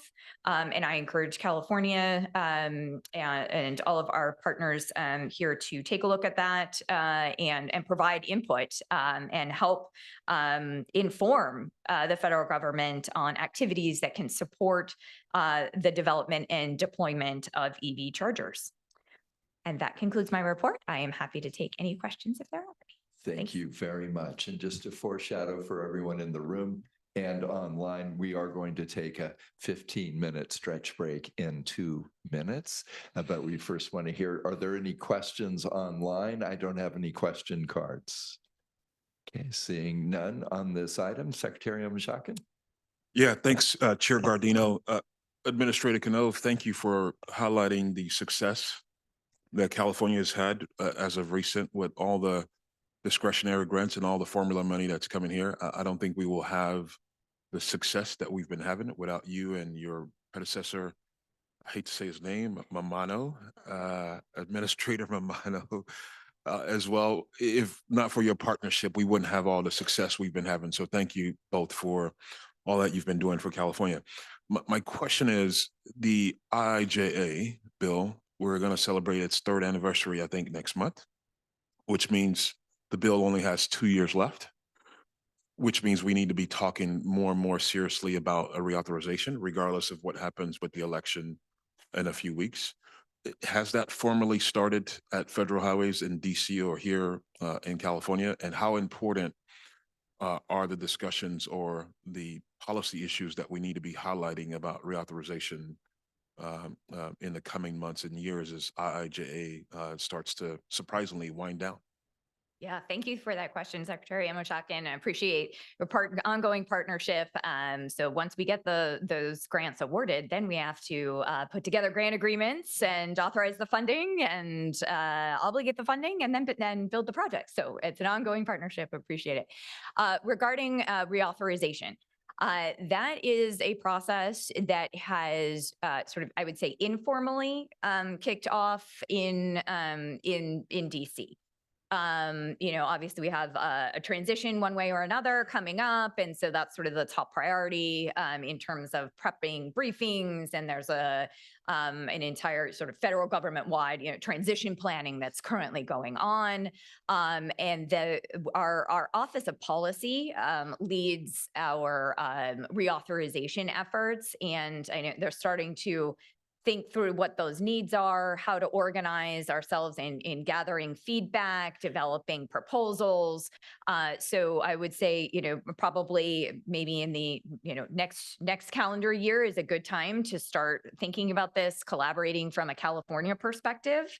I think one of the reasons California was so successful in all of the funding that's come through IIJA was the organization, the coordination that happened at the statewide level in advance and during the bill negotiations. And so happy to work together on that, keep you posted on any developments in DC. But it's not really too soon to start getting organized on that. Thank you. Thank you, Mr. Secretary. Any of our ex officio members, since thank you, Chair Wilson, because I really can't see your smiling face. So thank you for leaning in literally and figuratively. Commissioners with comments or questions. Commissioner Falcone. Thank you, Mr. Chair, and thank you, Alyssa, for the very thorough update. I have a question. We completed as a commission SB 671 that identified high priority corridors for freight. Just commenting on your last call for feedback on medium and heavy duty. Is there any way we can leverage that assessment is part of the feedback of recommendations that can help us in California deploy zero emission vehicle charging infrastructure in our state? Absolutely. Thank you, Commissioner Falcone, for that question. California is, I would say, expected to comment. I hope there's a lot of comment coming from California because the state has already been forward leaning in thinking about medium and heavy duty. You already have a report, you have analysis that you can show, that you can provide in that comment, and take a look at the RFI, look at the format that they're looking for. But I think you have a lot of information that the commission has put together on medium and heavy duty. I also know Caltrans, I don't know if Director Tavares has anything to add here, is well aware, the team there that works on the EV team there is aware of the RFI and has been talking directly. California has direct interactions with the joint office already on a monthly, weekly, sometimes basis with all of the things that are going on here in that space. And so there are comments and lots of materials and information that can readily be provided through that request. Any other commissioners or our executive director who'd like to comment? Director Tavares, anything? Thank you, Chair Gardino. Commissioner Falcone, we'd be happy to sit down with you and share what the information we have and who we're working with across the nation. Thank you. Executive Director Taylor. Maybe just one thing to add. One of the things that we've done traditionally as reauthorization comes up, as these programs come up, we coordinate with CalSTA and Caltrans across the board so that we're sending one message across the state of California. 671 will obviously be part of that message and how we transition to a zero emission medium and heavy duty freight sector. But one of the other things that we'll do is within our trade corridor enhancement program, there are federal funds within that program as well. And so that will be part of that conversation is how do we continue to support what we're doing on the TSET program with zero emission vehicles in addition to all of the other things that are happening around us. Thank you for being so thoughtful and thorough. It is 3:05. I think you've all earned a 15-minute break. We're going to start again at 3:20 and we'll need a quorum to do so. Thank you all.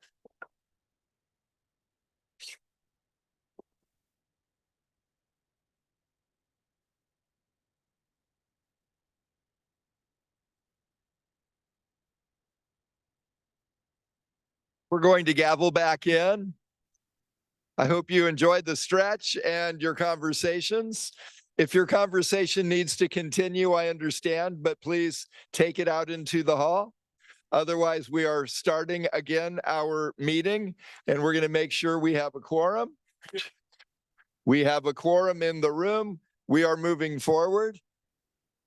Shh. Thank you. Appreciate that. We're going to go ahead and get started with item 12, our Rural Counties Task Force. No, our regional agency's moderator chair, Carl Anderson. Carl, are you present or virtual? There is Carl. Good to see you. All right. Thank you, Chair Gardino. Good afternoon, Commissioners. I'm Carl Anderson with the Metropolitan Transportation Commission and the Regional Transportation Planning Agency's moderator. The RTPA group held its October meeting yesterday afternoon at the Kern Council of Governments, where we received and discussed critical updates from our federal and state partners. While not specific to this month's CTC agenda, I wanted to share a few updates with the Commission. First and briefly, following the Commission's adoption of the SB1 competitive program guidelines last month, the RTPAs are working expeditiously on our SB1 competitive program applications, representing a diverse and critical set of infrastructure projects across the state. We are all eager to share our region's priorities with you and are excited about another successful SB1 application, evaluation, and programming cycle. I also want to thank the CTC SB1 programming staff for their availability and willingness to meet with project applicants to assist with technical questions before the application deadline in November. Next, regarding ATP Cycle 7, Jaden Gales and Lori Waters shared that they are on track to release the statewide and small urban and rural ATP staff recommendations by November 1st. The RTPAs are eager to see the state funding recommendations and work with CTC staff, Caltrans, and our local jurisdictions to ensure a seamless program adoption at the December CTC meeting. While we are still disheartened about the funding reduction of the ATP this cycle, the RTPA shared with Lori and her team that we are fully committed to supporting the Commission's efforts to restore funding to one of the state's most critical infrastructure programs. And moving along, Jimmy Tran from the California State Transportation Agency shared the latest on the update process for the potential new action ideas to implement the Climate Action Plan for Transportation Infrastructure, or CAPTI. RTPAs are eager to engage with CalSTA throughout the public comment process, but are concerned about the compressed engagement schedule.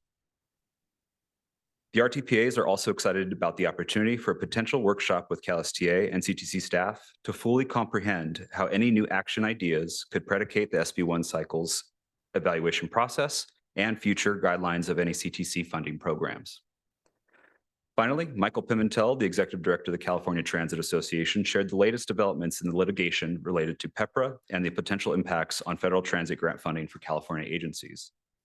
We fully support the California Transit Association and its task force committee's work. Further, we encourage the Commission to stay in close communication with the California Transit Association and the RTPAs on this topic to avoid any significant delays as we all work to advance the Commission priorities through our respective transit projects. That concludes my update from the RTPAs, and I'm available for any questions. Thank you. Mr. Anderson, thank you for the update. Do we have anyone online or in the room who would like to address this item? No, we did not receive any requests from anyone in the room or virtually to comment on the item. Thank you. Appreciate that. Anyone on the dais or from our ex officio members? Carl, you got off easy today. Thanks for the great report. Appreciate it. We are going to move to tab 12, our Rural Counties Task Force Chair, Aaron Hoyt. Welcome, Aaron. Good afternoon, Chair Gardino, Commissioners, and Executive Director Taylor. It's a pleasure to be here today in Bakersfield, having grown up a few hours north of here in the Central Valley. It's great to be back and see the agriculture and industry that really drives the Central Valley and the state in terms of agricultural output, and especially the projects that you got to tour yesterday and the flight today. So it's great to see those connections and the improvements for the hardworking people of the Central Valley.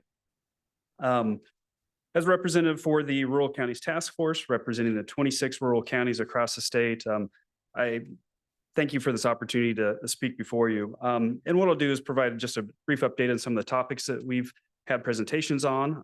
In September, we had our Rural Counties Task Force meeting where we had representatives from CTC and Caltrans staff present to us on various topics. Probably two of the most interesting topics that we had that day was an update on the California Transportation Plan. And I wanted to thank Mike Jones from Caltrans for actually reaching out to the RCTF to engage us on the California Transportation Plan update. We hadn't really previously been reached out to on that and maybe weren't as engaged as we could have been. So that was a great opportunity for some coordination. We heard about the process and the schedule and some of the topics that we'll be looking into during this update. And I think what was most impressing to hear was that there's going to be recognition and delving into the topic of how rural regions are challenged with implementing some of the transportation projects and how they might be able to better address those within the state. So we do continue to look forward to opportunities to coordinate on this and more updates for the California Transportation Plan update. We also heard from John Prey of your staff on an informative update to the SHOP guidelines and more information on that today on this topic. We've been closely following the SHOP guidelines as the program is very pivotal for a lot of the rural regions that have limited funding sources. And so being able to partner with the district on projects to bring in both SHOP and other funding helps really create more beneficial projects and more impactful projects to the rural regions. And so we've been following this closely. And we thank John Prey for his continued involvement and updates on this process. One of the last items that we have been following as a Rural Counties Task Force is the CAPTI update. We participated in the presentations in September and the listening sessions, and we're pleased to see one item of real significance for the rural regions is the acknowledgement of the rural regions and the impacts that low VMT generating projects may have, and how might some of the action strategies in the CAPTI update better address this. So we're looking forward to discussions and really unpackaging what does that mean for the rural agencies and maybe potential future state policies. And really the end goal is we'd like to still be able to compete in the statewide funding programs. So with that, again, thank you for the opportunity to present before you today. And if you have any questions, I'd be glad to answer those. Mr. White, thank you. Don't go away yet. I don't have any cards. Do we have anyone online? Don't see anyone online indicating they wish to comment on this item at this time. Great. From our commissioners or ex officio members, any questions, comments? Great. Thank you for, oh, yes. Commissioner Tiffany, please. I didn't want to let this go without me jumping in here. First of all, I just wanted to say thank you, Aaron. It was, I just recently was in a Zoom meeting with Aaron and others from the task force, and looking forward to working with him and the task force. Obviously, coming from San Diego County, as I keep telling everyone every time we meet, so you're tired of me hearing it, but I do represent a rural county, and of course, there's many rural areas throughout the state, not just our rural counties. But once again, I think most of us do recognize one size does not fit all, and it is critical that we do work through issues like VMT, look at things like induced demand, and recognize that again, some of the metrics have to be applied differently in rural counties. The way we look at things like induced demand maybe has to be rethought a bit. So once again, look forward to working with you, Aaron, and thank you for your comments. Commissioner Tiffany, thank you. Vice Chair Grisby. Thank you, Chair, and thank you, Aaron, for that presentation. My question is really around, there was a study, I think about a year ago, that started around rural VMT, and wondering where that is now, and is that available, or is there like a date that it might come up? That is a very good question, and I was anticipating that might come up today.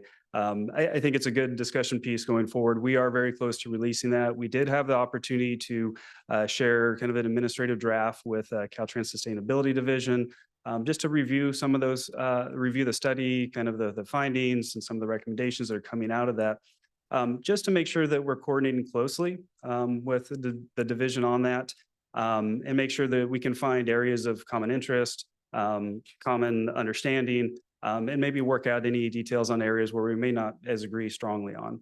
And so we had that opportunity as a very productive and positive conversation.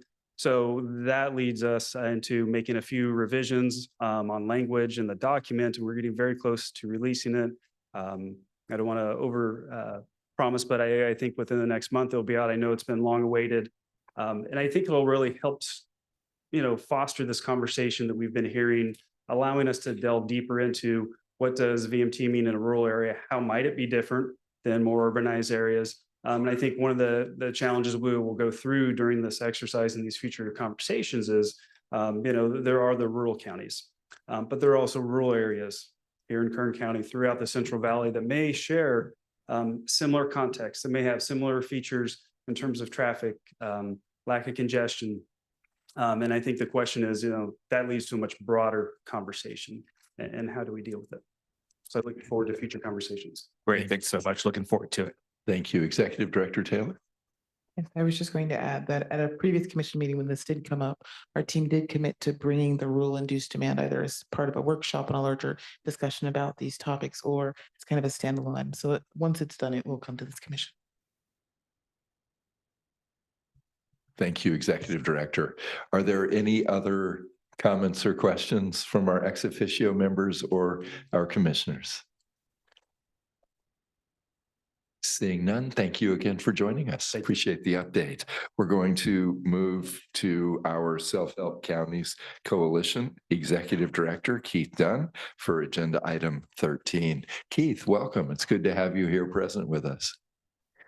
Thank you, Mr. Chair, members of the commission. I'd like to start by welcoming Commissioner Elliott to the panel. It's going to be a pleasure to work with you in this capacity. I also would like to point out that we have a housing hero amongst us. Commissioner Bradshaw was awarded and recognized for his efforts to provide housing for the state of California. I'm always intrigued and hopeful when we start talking about things in a collaborative nature. And then I reflect upon my grandfather, who said it's a fine line between collaboration and collaborator, and they meet different fates. So as we move forward in the spirit of collaboration, I hope that we can look to include the opportunity to use the experts, and Commissioner Elliott also comes with some expertise in housing from his former position, that we can start connecting some of those dots and do it in a way as Commissioner Tiffany responded to the previous speaker, in recognizing the differences that we have within our state, not only within our regions, but also within our counties. We have rural areas, Antelope Valley and Los Angeles County, that are developing, that have different metrics. We have this entire valley. As I came down from Sacramento in nearly a 5-hour car drive, I was thinking, gosh, wouldn't it be wonderful to have a high-speed train that came down, I could jump on and support it. And 14,000 jobs. I'm going to put on my building trades and ironworker hat and say, we're thankful for that job, the jobs that have been provided. But as we start looking to the future, we're going to need to extend cap and trade. We're going to need to make sure that 25% of those revenues continue to go to high-speed rail, but also, as one of the largest contributors to climate impacts as a transportation industry, that we prioritize funding transit and other programs for transportation. Since we're a large contributor, we should be a large recipient. I'm glad that we have members of the legislature here with us today as our chairs of transportation committees to hear me say that. I know that they support those ideas, but we're all going to need to collaborate and put forward those ideas as we move to extend the cap and trade program for an extended period of time. From a self-help counties perspective, again, we're committed to making sure that every region, rural and urban, are able to meet the policies that our governor has put forth.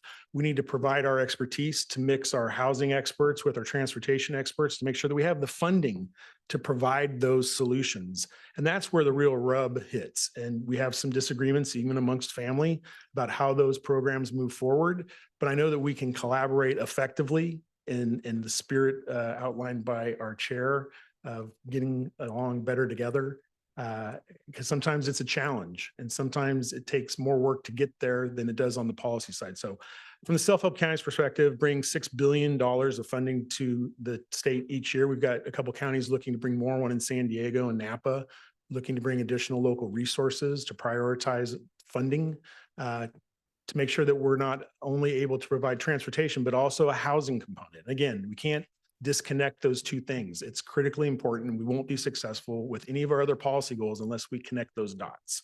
So I look forward to working collectively with all of you to make sure that we're doing those things in a collaborative nature and that we don't take guidelines that are really guardrails and turn them into a one-way street that don't work for everybody. We need to make sure that they're guardrails, not a one-way street. So thank you. Keith, thank you. I want to not let you go away quite. Let's check in. Do we have anyone online or in the room who would like to comment?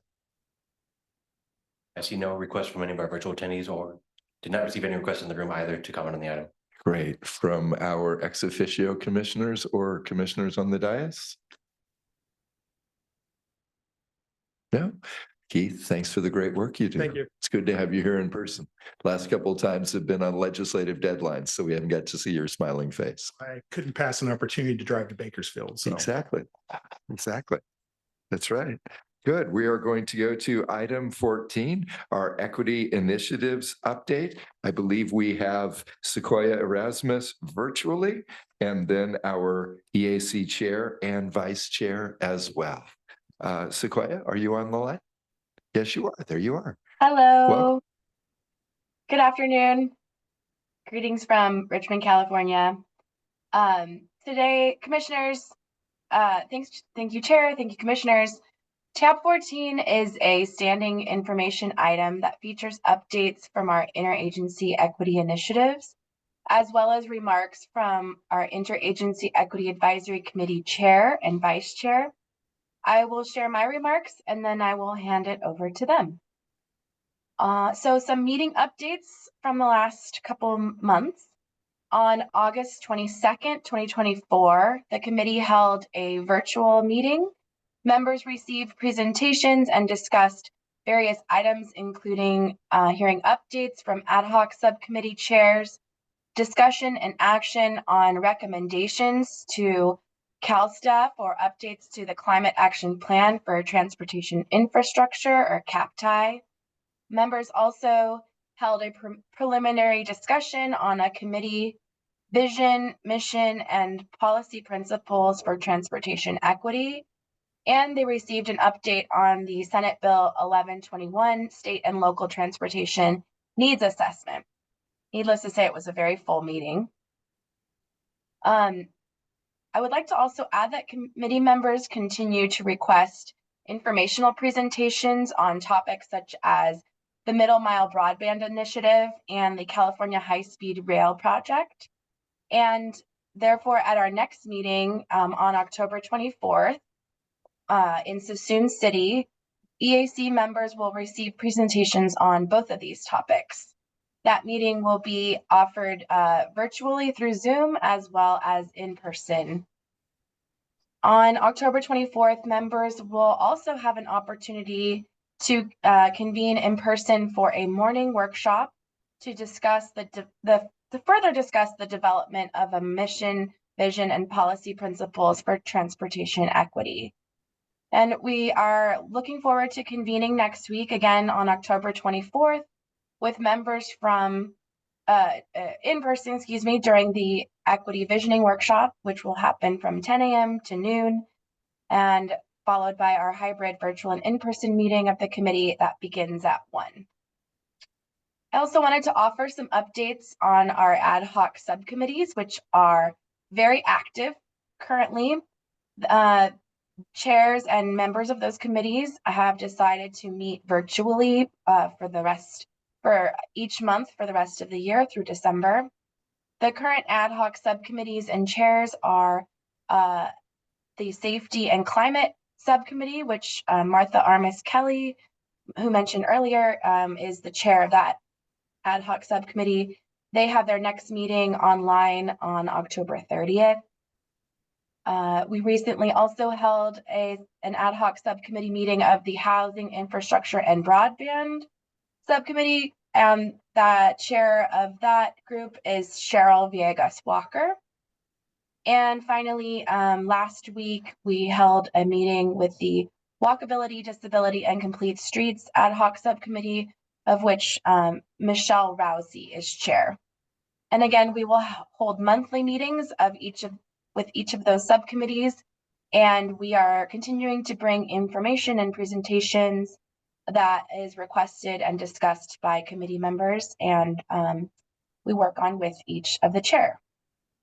And finally, I'm very, very excited to announce that the application period to serve on the 2025 through 2027 term of the Interagency Equity Advisory Committee, also known as EAC, is now live. Applications opened on October 15th and will remain open until December 1st.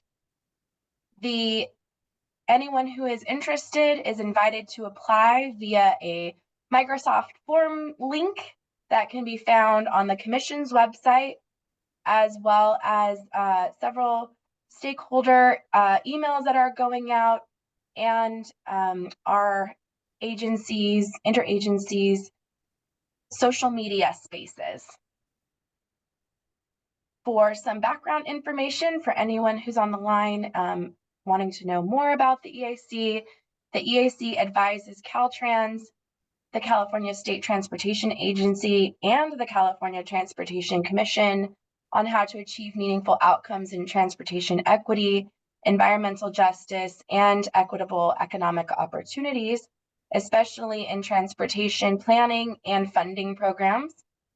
Interested applicants must reside in California and show that they have clearly demonstrated a history of equity-centered personal or professional experience or community leadership, and or be actively engaged in transportation equity policy, programming, advocacy, or related fields such as public health, air quality, housing justice, and or community and socioeconomic development. So to everyone in the room, please help us get the word out that this exciting opportunity is now open. I would be happy to answer any questions if you have any regarding this, but first I will turn it over to EAC Chair Walker and Vice Chair Armis Kelly for their remarks. And again, I'll remain on the line for questions. Thank you. Sequoia, thank you for dialing in. We miss seeing you in person. You're doing such amazing and important work. And it's nice to see our chair and our vice chairs here as well. Oh, great. Good. We have lights that are coming in at us. Chair Walker, welcome. Thank you, Commission Chair, Commissioners, esteemed leadership, Senator, Assembly Member. My name is William Walker, and I am the chair of the Equity Advisory Committee, and this is our second to last month of the committee in this current configuration. I've been super privileged to be the inaugural chair for the committee. As my vice chair acknowledged, today is the anniversary of the 1989 Loma Prieta earthquake, of which I didn't feel because I was on a bus. Just probably why I'm still standing here doing transportation type work. And I think it's interesting to note that what happened after that catastrophe, where you had folks assembled at a stadium, you had a bridge that failed, you had a BART system that to this day doesn't run 24 hours, but ran for 24 hours for 3 weeks during that emergency in the Bay Area. And you saw, and I mean, it wasn't just the Bay Area, right? It was felt from as far north as like Arcata to as far south as I think Bakersfield. Definitely Santa Cruz and Monterey counties felt it. And what you saw was a number of agencies come together and did what they needed to do and didn't necessarily have to look at balance sheets, and systems were able to run. And you compare that to what happened during our pandemic, where we're still looking at agencies that don't have all of the resources that are needed to run, where there are certain communities that don't have bus lines that operate, and in a number of different communities throughout the state because of the lack of return of ridership in different regions, and the fact that we've balanced the budget sheets of transportation agencies on the backs of fare-paying riders. And I think that when you talk about the Senate Bill 1121 work and the future of transportation, one thing that the work within SB 1121 that I don't personally see yet, and I'm hoping that we will get there, is not just a dollar for dollar replacement between what's the current fuel and excise taxes on gasoline and the charges for whether it's a road charge or whatever the replacement charge will be. SB 1121 is just talking about kind of a dollar for dollar exchange. And we currently have systems that operate that don't have the ability to cover service enhancements without taking away service from another community. So I think that it's important to think about that as we look at our SB 1121 work. And it was great that the EAC received an update on that work. And I've been attending those meetings, and it's been great to work with staff on that. I'd also and I mean, when you look at vehicle registration costs as it stands now, a vehicle registration, my registration for a 6-year vehicle that's 6 years old is $380, and that's about $31 a month. And a bus pass here in Bakersfield, I understand monthly costs $57, and that can be $80 to $100 in the Bay Area. And just right there, like if you have the freedom and ability to drive your car and you're not told, as was mentioned, happens in Europe, to drive on roads in California, you're not told. We're charging folks who are doing the right thing and helping to reduce impacts on climate more money, sometimes triple what someone who's driving is charged.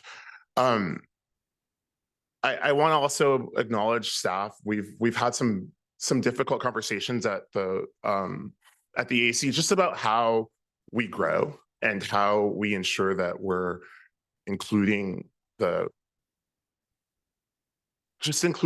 everyone at different levels.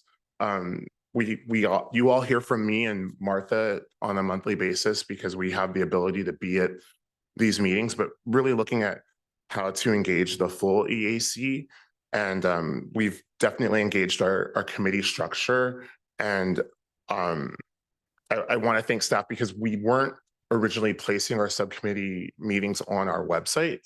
We were just placing the EAC meetings. So it's been great to see, like, if you go to the CTC website today, you'll see that our future meetings are all listed. And it definitely helped in the attendance for our last subcommittee meeting, where we did have stakeholders that sometimes we don't have them when we don't have the right type of advertisement. And I just encourage our staff to continue having these discussions. And I know that we talk about agreeing and disagreeing civilly. I don't want that to get in the way of the progress that we can make if we're able to find alignment, because it really helps to build on the work that we're doing here. I want to thank the undersecretaries, Mark Tollison and Dara Musavi, who we worked with on the ad hoc CAPTI subcommittee to present what the EAC would like to see around our CAPTI vision. And I definitely look forward to having more of those conversations. The letter has been handed to Secretary Omashonkin, and looking forward to seeing what other engagement can be there and how we continue to include perspectives from communities that aren't necessarily at the table when we're putting funds into infrastructure in California. as Sequoia mentioned, Associate Director, so I may have just given Sequoia a promotion, but she deserves it. As Ms. Erasmus stated, our application is open. I do want to caution that in the future, it would be really great to have a deadline that's aligned with an EAC meeting. Often people have questions about what we even do, and our deadline falls right before the next full EAC meeting that's in person. And it would be helpful to even think about having a workshop. And I mean, that can still happen before December 1st to encourage folks in communities that just don't know who we are. Like if we even had a workshop tied in with this commission meeting to talk with people about our equity initiatives and to talk about what it takes to apply and what the expectations might be, would be very helpful. I'm trying to move through my update because I know it's a bit lengthy. I wanted to speak to the Lancha Cartago project that we toured at the Bishop Town Hall last month. I really think that being present at the meeting where there was contention in June of 2023, and I came to that meeting and spoke, not prepared to speak, but hearing from members of the different stakeholders throughout the Eastern Sierra area, that project was placed or was tabled. It wasn't approved at that meeting and came back the following June to a meeting where we were able to approve a project that we could be very proud of. I was surprised that we were touring this project that I spoke up about at the previous meeting, and to hear from the stakeholders, to hear from the contractors and from staff and the folks who helped to implement that project. Not only is that project a safer project, it's a project that the tribal communities can be proud of, but they've even found ways to incorporate the youth of the local tribe there and art projects along the different, I don't know if it's viaducts or bridge, but there are definitely walls and spaces that often are blank. And we know that when you have blank spaces in public spaces, they often are vandalized. And so it looks like the folks in District 9 are working with the local community so that the young people are able to design, create designs to decorate the infrastructure. And that's a great way of increasing not just input from the community and equity, but like building a pipeline for young folks into careers here at the state. I want to speak to our two transportation committee chairs, and I encourage you and I encourage our leadership and our stakeholder groups from self-help to regional agencies, RTPA. I'm leaving Rural Counties Task Force. I encourage you all to be a part of our meetings. I know that there isn't like an official liaison, but I think that the more folks that we can have as a part of our meetings, or I mean, you would obviously send your designees. You probably can't come to every EAC meeting, but I find that a lot happens at the transportation committees that shapes what we're building in California, and that right now there isn't a connection between the EAC and those two committees. And I think that it would help to build that. I know that Representative Thomas spoke about that last Clover, the 58-395 junction. It's that type of knowledge that I think comes out of places like the Transportation Committee, and that we don't always get here because we're here busily just approving projects and making sure that we're meeting goals and getting funding out and helping communities. But having that institutional knowledge is really helpful. And to that, the MTC's Policy Advisory Committee will be presenting at our next EAC meeting. They're a bit more established than our committee, and we're hoping to learn how they've been able to engage the different stakeholders in the Bay Area. That meeting will be in Assemblymember Wilson's district next week, October 24th. It's at 423 Main Street at the Solana Transportation Authority. It is the one transportation agency in the Bay Area that is a result of a merger of two transportation agencies. And it's that type of community building and working together that will help us meet our equity goals. I'll stop there and turn it over to my vice chair. Thank you, Chair Walker, and welcome, Vice Chair. I just want to say, he spoke a lot of the different things that we're working on, but I do want to mention that on our application, it is available online, and it does have information as to what those expectations and outcomes are, the commitment that you will take on if you were to apply for the EAC membership. It's really important, and I think that over the last year, we've been able to work with staff and kind of creating a SOP, so to speak, an onboarding SOP, and that's part of the handbook that has been mentioned before. Eventually, it'll come back into your hands, and you'll be able to see how our experiences in the last 2 years have been able to contribute to some of those outcomes. I do want to mention Bishop again. That was such an awesome trip, and to Tehachapi yesterday. The opportunities that the EAC has afforded myself and many of our members is something that cannot be replicated. You know, it is just so beautiful and organic to be in those spaces and understand that the decisions that are made here impact the lives of so many people in our state. And I appreciate the fact that we look at climate. And I appreciate that 2 years ago, we were having the discussions about equity and how climate would impact the safety and outcome of our Californians.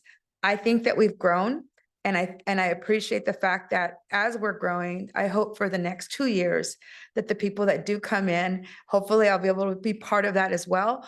But in any case, the people that are going to be coming in, I just ask that that you give them the same embrace that you gave me and so many others on the EAC to receive the knowledge, and all of you that have been sewing into my data bank, so to speak, and supporting me in the efforts of being the vice chair and being just a member. Now that we're doing the subcommittee meetings, I can see that the vision is starting to take place. And I just want to say that with everything that is new, it takes time and it's a process.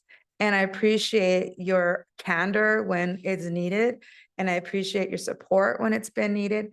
And your vision, as you've shared so many times in conversations, of what you would like to see with the EAC.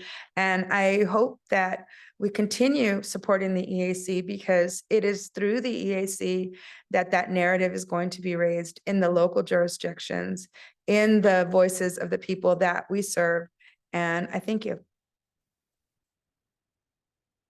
Thank you, Vice Chair.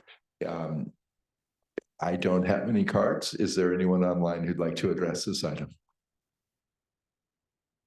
Not seeing any requests from any of our virtual attendees to comment on the item. Thank you. Great. From any of our commissioners? Yes. From First Senator Cortese, thank you.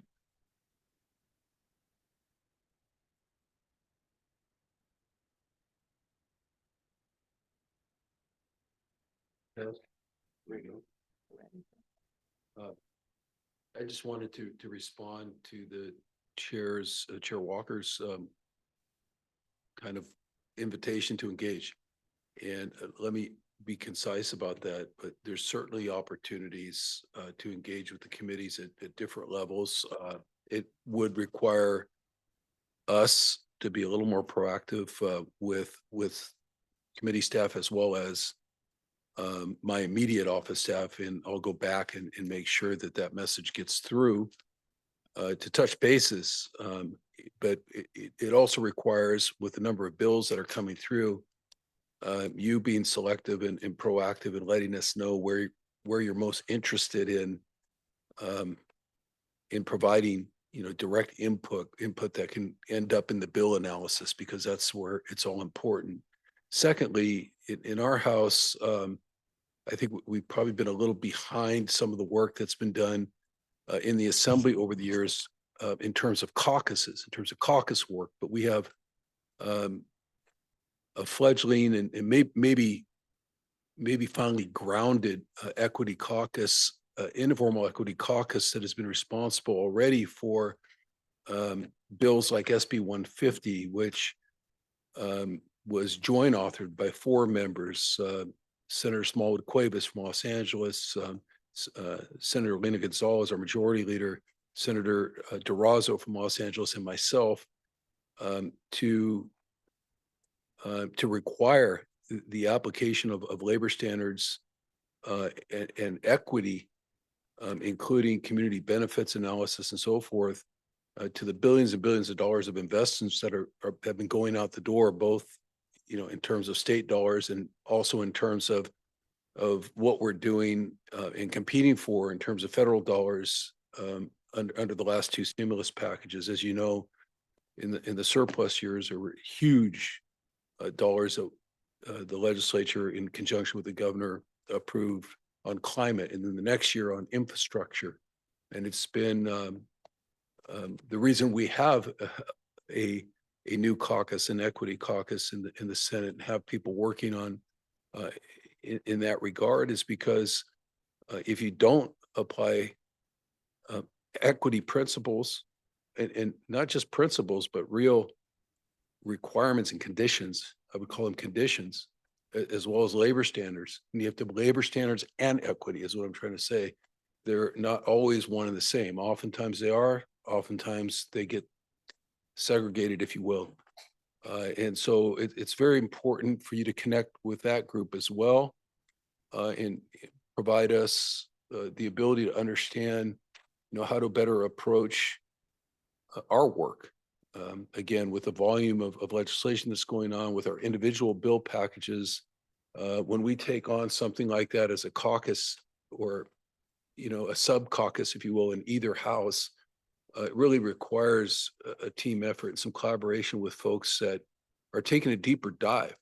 And that's what you're doing. You're taking a deeper dive than what we can take as we're racing to the finish line each year. So I just wanted you to know you were heard, and the invitation is accepted, and let's consider ourselves engaged from today on. Thank you. Thank you, Chair Cortese. Ask Chair Eager.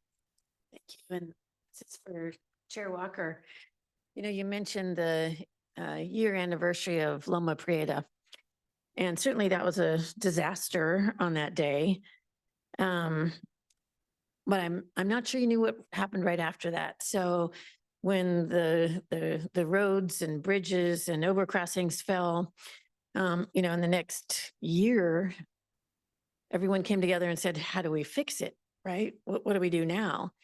And in Oakland, bloomed the Mandela Center. And I don't know if you've ever gotten a chance to go look there, but what the Mandela Center did was not just address the inequities in transportation options, because they did look at that too. Oh my gosh, what are our options now?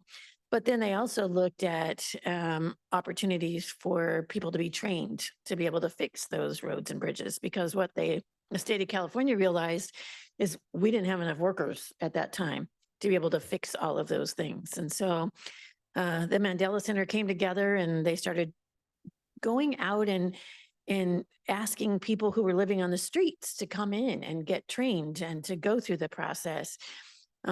Obviously, it was very successful, and there's things going on all over the state of California now that are duplicating what they started at the Mandela Center. I know the labor folks have training centers all over now, looking at how do we make sure that those inequities don't happen again when we have these kinds of things that happen. So if anyone hasn't been able to tour the Mandela Center, they're very gracious about having people come in and look at how they do train people and how they work with cities and counties and with labor folks. So this is that 1 year anniversary. I mean, this is the anniversary, not 1 year, the anniversary of Loma Prieta, but it's also the anniversary of a whole movement that happened after that too. So if you haven't been able to go, I would encourage you to go check it out.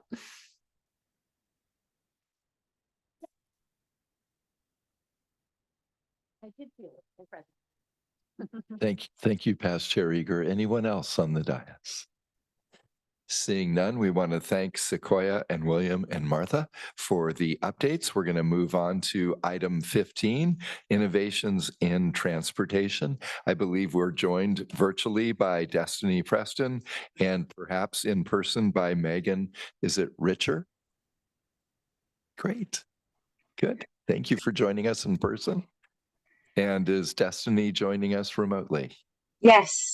Hi, can you hear me? Yes, you're just very teeny on my screen. Thank you, Destiny. Excellent. Good afternoon, commissioners. Megan Richer, Director of Public Policy at VIA, will provide an overview of the company's work to enhance transit through their digital infrastructure. Ms. Richer will highlight the company's innovative efforts to promote convenient, cost-effective, and equitable public transit. And with that, I will turn it over to Megan. Thank you. Thank you, Destiny. Good afternoon, chairs, commissioners, executive director. I'm Megan Richer, and I'm the Director of Public Policy at VIA. It's an honor to be here. Thank you so much for the invitation to speak today about how we're working to improve public transit in California and beyond. We believe transit is the lifeblood of communities, and that leveraging innovation in transportation will help provide accessible, sustainable, and reliable mobility for all. Next slide. At VIA, we're working with cities and agencies every day to build and operate excellent public transit. We work with more than 750 agencies and cities in 40 countries.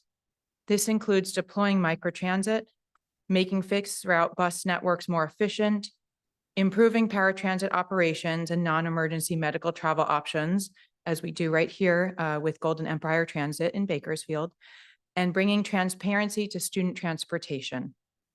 Next slide. California cities and transit agencies have partnered with VIA to launch services in urban, suburban, and rural areas. We have more public sector partnerships and deployments in California than in any other US state. Our services increase access to jobs, reduce emissions, and drive significantly higher use of public transit. Next slide. As you all well know, transit is changing. Transit networks across the world are evolving from siloed operations into dynamic, integrated networks. This makes for a much more seamless and convenient experience for riders and a more efficient and adaptable system for those who operate it.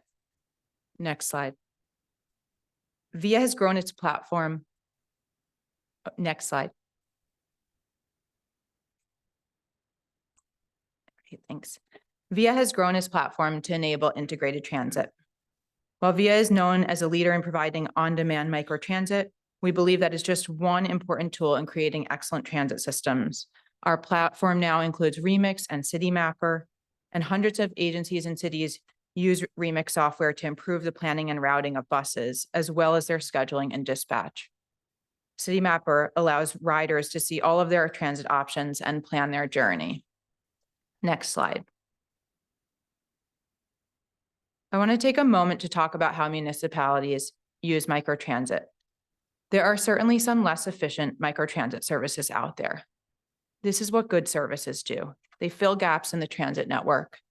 They connect to fixed routes to boost ridership. They convert underperforming fixed routes, and they increase flexible mobility options for those who need it, in particular, seniors and disabled riders. Next slide. This is an example of integrated transit. On January 1st of this year, the city of Sioux Falls in South Dakota began their partnership with VIA. We optimized and redesigned the entire Sioux area metro, which is called SAM, transit network, and we now run their fixed route, paratransit, and microtransit. Previously, only 45% of the city was accessible by public transit, while today 100% of the city is accessible. Longtime Sioux Falls mother, Joni Cheddar, is a member of the Sioux Falls Public Transit Advisory Board and had a large part in shaping the SAM Reimagine plan. Joni Cheddar's son has special needs, and she said the new microtransit system in the Southeast has allowed him to take ownership of his life. She said, "I can sum up the future of SAM riders in one word: freedom."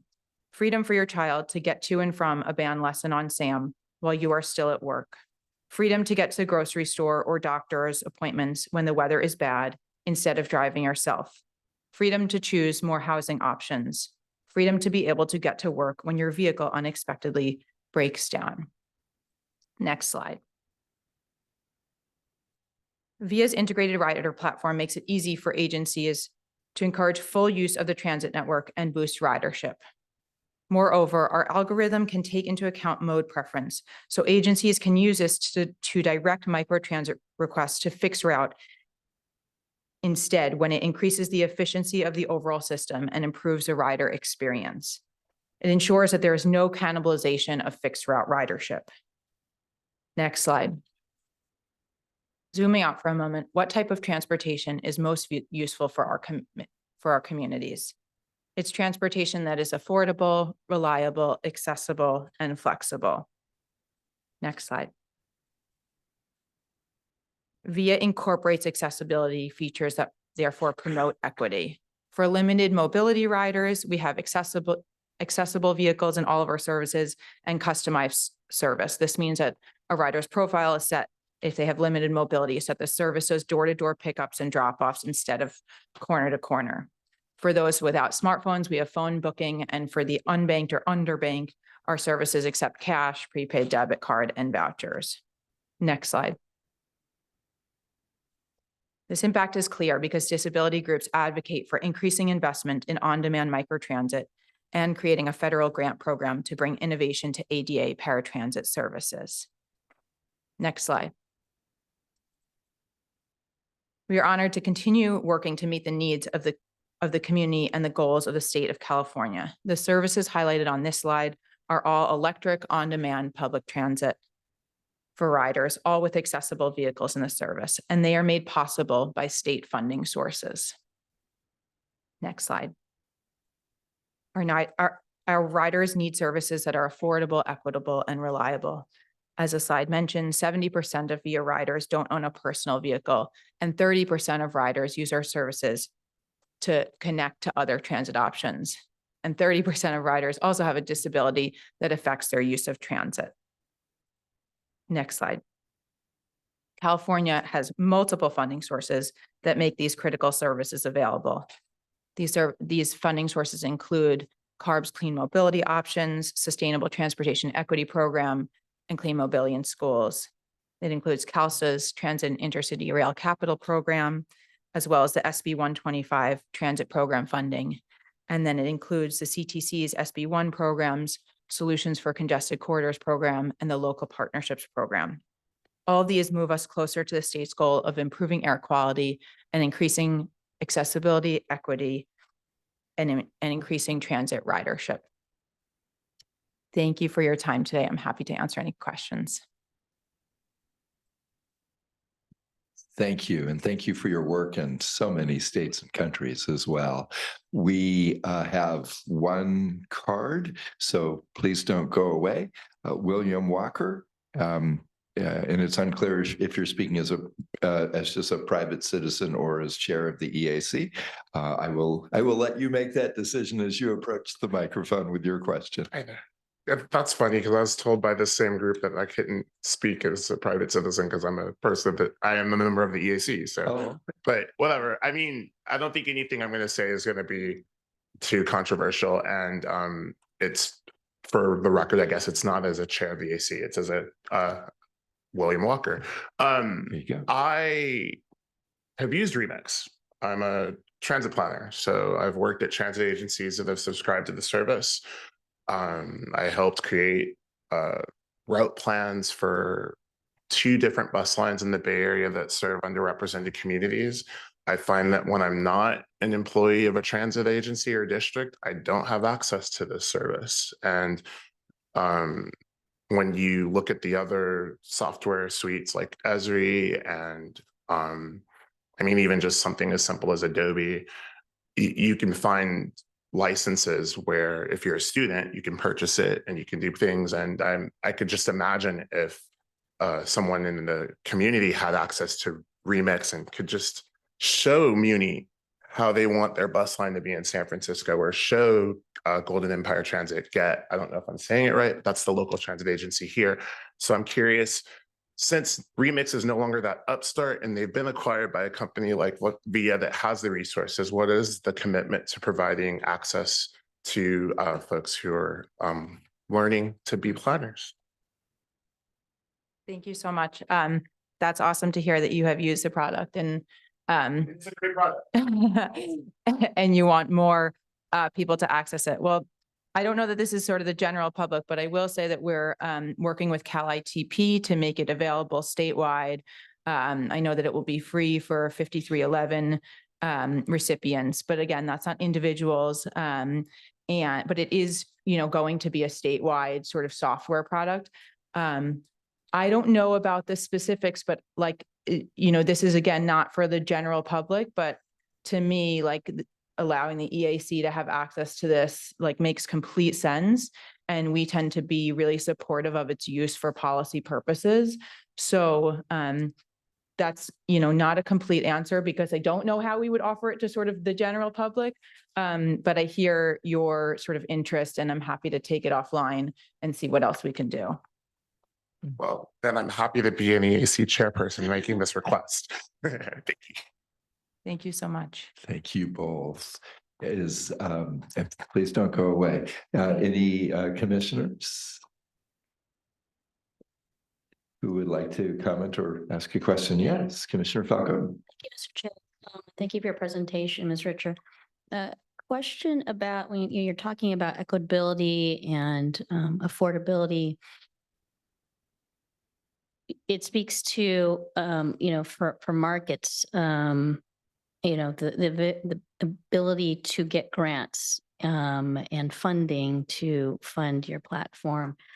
How is your company helping those markets, especially those municipalities that are not as resourced to pursue grants? But these are communities that need these kinds of services to connect their citizens to services and transit. Yeah, so this is a very welcome question because I would say a lot of what we do in my role as a policy team member, but then we also have a grants team, is when we're talking to a city, a transit agency, a community who wants microtransit, inevitably one of the questions that comes up is, how can I fund this? And so in California, that's why I mentioned CARB has things like the Clean Mobility Options Program, which has been vital to start services in under-resourced areas. I mentioned the city of Richmond and the city of Calexico both started services through that kind of program. And whenever we hear about a grant program at VIA that could be applicable to allow these kind of communities to access funding at the state, federal, or local level, we are very interested and very engaged on it. And so we kind of work to sort of help them put that grant application together, whatever support that they need that we can, if there's enough time to provide it, we are very engaged on that sort of grant support and then policy sort of awareness to make sure that we are locating funding for these programs. But I mean, these are constrained programs. In the last budget cycle, funding for clean mobility options and other CARBs, low transportation equity programs, funding was deprioritized and deferred to later years. And so we are hoping that it can be reprioritized because it's oversubscribed and there's more communities that want this than can actually have funding for it. Thank you. Thank you, Commissioner Falcone. Anyway, yes, Vice Chair Grisby. Thank you, Chair, and thank you for the presentation. So I used to be policy director for the American Public Transportation Association. So I'm very familiar with the product. It's been out for a while, right? It's been a number of years. Just wondering if there's been any enhancements or improvements in the software over the years. And there's been an ongoing conversation in the transit community, at least, about the efficacy of applications of this software outside of paratransit, considered to be very good in paratransit. Just wondering if you have any comments about that ongoing conversation and about the updates to the software. Thanks. Specifically for microtransit or for paratransit or for any of it? Outside of paratransit. So people seem to be adhering or kind of cohering around the idea that it works really well for paratransit, but there's still a debate for applications outside of that. For things, because of the cost per passenger, some people say it's not as efficient as a fixed route, even a poorly performing fixed route. Some analysts say that it's not as effective as a poorly operating fixed route. So just wondering what your comments tend to be when you run into people who say things like that. Do you have a response to that ongoing conversation? Yes. Just to sort of, some of the features I mentioned in the slides relate to that from just a software kind of perspective. Things like mode preference allow something like microtransit to integrate into an entire transit network and increase ridership overall. So this idea that a transit agency can turn on mode preference to send a rider to the fixed route when it's most efficient rather than to microtransit is one sort of, I guess, feature example of this idea that it works best when it's all integrated across modes, fixed route, paratransit, microtransit. But specifically to the cost effectiveness question, I think there's been plenty of inefficient microtransit services out there. There's a number of companies who provide microtransit, and there are reasons why the cost can be high, and that often has to do with, I'd say, pretty poor service design. And I think that it's easy to want to assess a mode like microtransit in simple and universal terms and basically say, is it good or is it bad? And so part of what we are trying to talk about is that, there's good fixed route and there's bad fixed route. There's good rail and there's bad rail. There's also good microtransit and there's bad microtransit. And the technology that's used and the service design that goes into planning a service are really important. That's kind of, I guess, my short answer. Right. Do you offer technical assistance for agencies to be better at that service planning? Yes, we go through a pretty in-depth service design process with all the agencies and cities that we work with. And we have software with software such as Remix mentioned to kind of assist in that planning of fixed route and on-demand services. Great. Thank you. Thank you, Vice Chair. Any other commissioners or ex officio commissioners who'd like to comment or question? No. Thank you very much for your work and for your presentation. Thank you. Appreciate it. We're going to move to item 16, state and federal legislative matters. Justin Barretts. Great. Good afternoon, commissioners. Tab 16 is the update on state and federal legislative matters. The Senate and Assembly adjourned the 2023-24 legislative session on August 31st, and the governor had until the end of September to sign or veto bills. The governor also convened a special session of the legislature to address high gas prices. While some proposals were introduced that would impact the state gas tax that funds transportation programs, none of those proposals moved forward, and the governor signed the primary piece of legislation related to the special session on Monday. With the work of the special session now concluded, the legislature is adjourned until early December and will return to begin a new 2-year session in January. And that concludes my report. Well, that was certainly an efficient report. Justin, thanks for your great work. Do we have any cards on this item or online speakers? Not seeing any requests at this time to comment on the item. Thank you. Great. Thank you.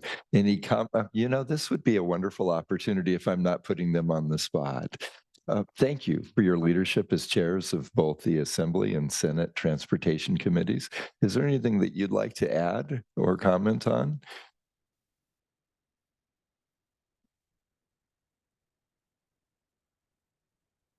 I think we should just leave the efficiency right where it is. You're so good. That was Model that next year. well said. Well said. That's great. We're so delighted that both of you are here when you're not in session. Thank you for your commitment to this work together. From the dais. Okay, then we're going to keep the efficiency going. Let's keep the efficiency train going. Notice how I worked mobility into that. Okay, we're going to item 17, budget and allocation capacity. Justin and Keith. Yes, tab 17 is an informational item, and Keith Duncan from Caltrans Budgets will present the item on budget and allocation capacity. All right. Thank you, Justin. Chair, Commissioners, good afternoon. Happy Thursday. As mentioned, Keith Duncan, Caltrans Budgets, and I will be providing a brief update for tab 17, the budget and allocation capacity update. Next slide, please. To begin, as included in your agenda materials and the slide before you, the Commission through August has allocated 1.7 billion onto 178 projects. That's great progress, 14%. That still leaves about $10.6 billion still to allocate. So we got a lot of work ahead of us. The shop jumped out of the gate looking pretty strong at about 27% allocated. Next slide, please. All right, next, share a brief update regarding departmental activities related to the G12, the delegated authority by the Commission to the department to be able to make minor adjustments to project allocations. And those adjustments for projects less than $1 million, we can adjust up to $200,000. And for projects $1 million or more, we're able to make adjustments 200,000 plus 10% of the project allocation. Anything over that, we must come to the Commission to do that. In total, we processed adjustments onto 46 projects worth having a total value of roughly $700 million. And those adjustments resulted in a net savings of $2.3 million. Next slide, please. FHWA Administrator Alyssa Kanov did a much more eloquent delivery when it comes to the August redistribution. So I won't highlight too much more other than to say 622 million is a great accomplishment, but I would be remiss if I didn't share California came in second place this year. Bless you. Texas came in first place. So yeah, that's okay. I wanted to state that not to instigate disappointment, but to promote competition. We've just started year 4 of the IIJA. We still have, what, 11 months? I know there's a continuing resolution, but let's see what we can do to bring some projects forward so we can get back to first place. We've been in first place multiple times over the last several years. So, all right, I got the emotion I was waiting for. Good. Next slide, please. Here, just showing a quick display how California has done over the last several years, over the last few acts. The map 21 is the first bar chart. You can see fast stack the next 6 lines, and then you got IIJA. Next slide, please. Here, just to show this is an aggregate of the last 10 years of August redistribution. Believe it or not, that California bar is a little higher, a little over 4.4 billion. Texas, a little less than 4.4 billion. So again, competition is good. Next slide, please. Upcoming events, just looking ahead, October, start of the federal fiscal year. December, we had to have the continuing resolution that'll be set to expire. We do have, as Alyssa Kanov had already mentioned, we do have a prorated amount of federal funds. So we're looking to get those funds obligated as quickly as we can. As we look forward to January, the fun part of the budget world, that's when the release on January 10th by the governor for the upcoming 2025-26 fiscal year. And specifically of interest to a lot of folks is those revenue forecasts. How's the general fund looking? And for me, us in the budget office, always looking at our transportation revenue. So we're eagerly looking forward to that information. And then starting in January, believe it or not, it's another cycle for our fund estimate development process. So we'll be presenting an overview to you, and every subsequent meeting after that will provide you more updates, and that will all culminate to the potential adoption next August of our 2026 fund estimate. So next slide, please. I know I say it a lot, but I'll say it again and again. I want to thank CTC staff, our Caltrans financial programming, and our Caltrans budgets team. It takes a team approach to manage the billions. It's an incredible feat. And as in this team, we're doing it. So I'm available for any questions you may have. Mr. Duncan, thank you. It's a pleasure to partner with you. I don't have any cards. Do we have anyone online who'd like to address item 17? Not seeing any requests at this time. Thank you. Great. I love how you let the tension mount just for a second, the anticipation. Well done. Anyone on the dais, or I'm tempted to say the mini dais. It seems so weird to have you guys down there, but any of our ex officio members or people on the dais? Yes, Commissioner Bradshaw. Yeah, just as a suggestion, I mean, welcoming again, Jason Elliott to the commission, but I'd like to put you forward to help with that Texas problem, brother.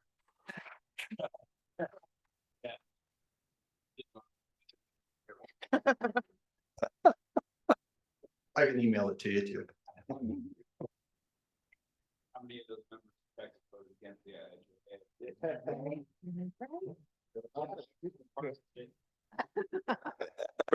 the chair. See why I made the recommendation? He's already counting the numbers. I love it. There you Count us are. Good. Anyone else on the dais?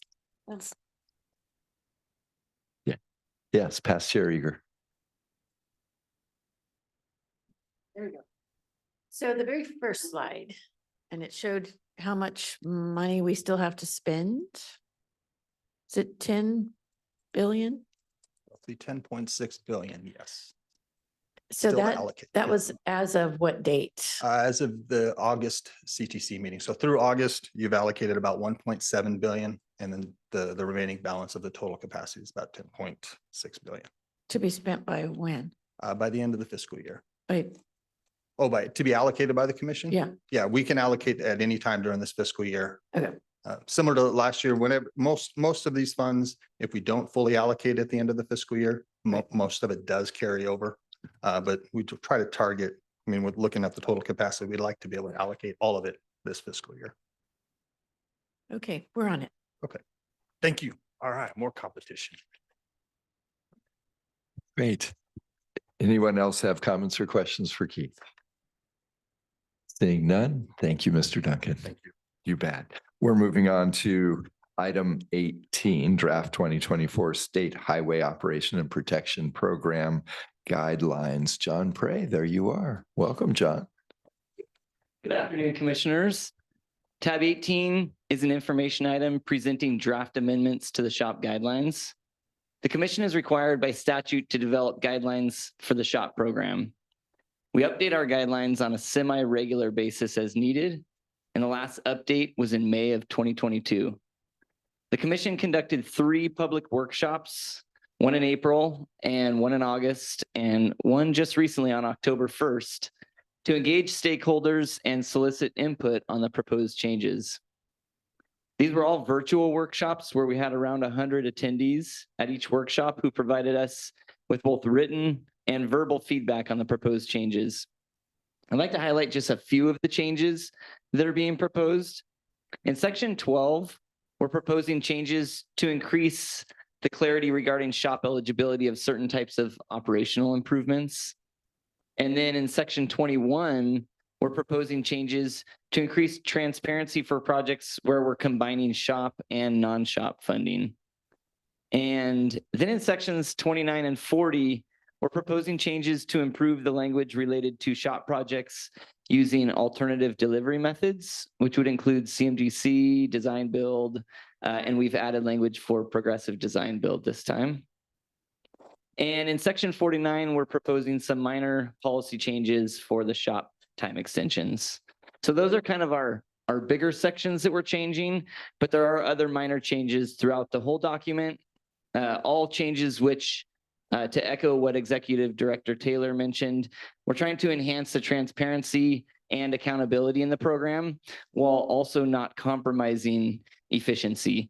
And it seems like those two can sometimes be in conflict with each other, the transparency and accountability and efficiency, and both are priorities for us. And so to achieve both of those, it takes a strong partnership with Caltrans. So I just want to say thank you to Caltrans.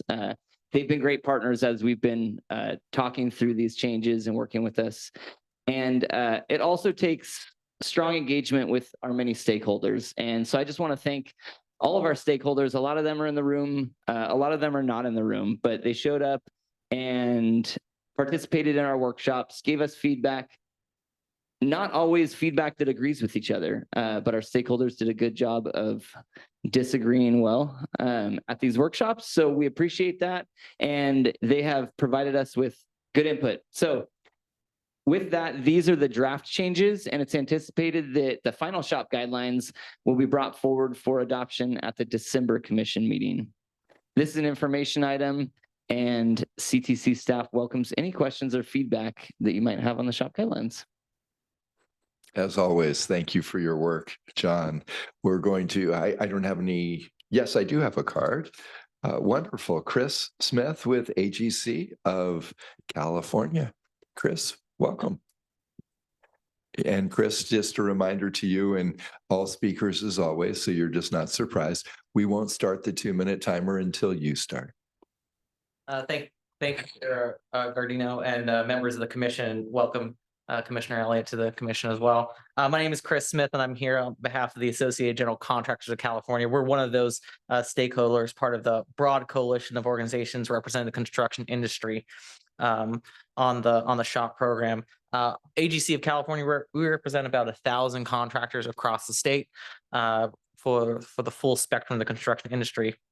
And as has been mentioned in this meeting before, transportation infrastructure really connects people to opportunities, and it's really quite a coincidence and symbolic that we're discussing this item here in Bakersfield, the Central Valley of California. There's a lot of people that go up and down the 99 and 5, and what they may see is limited in scope. They may see traffic, they may see construction, and maybe, I dare say, they may even see a nuisance when it comes to traffic on that. But here in the Central Valley, our nation's breadbasket, and a road is more than a road. A road is a farmer's way to work.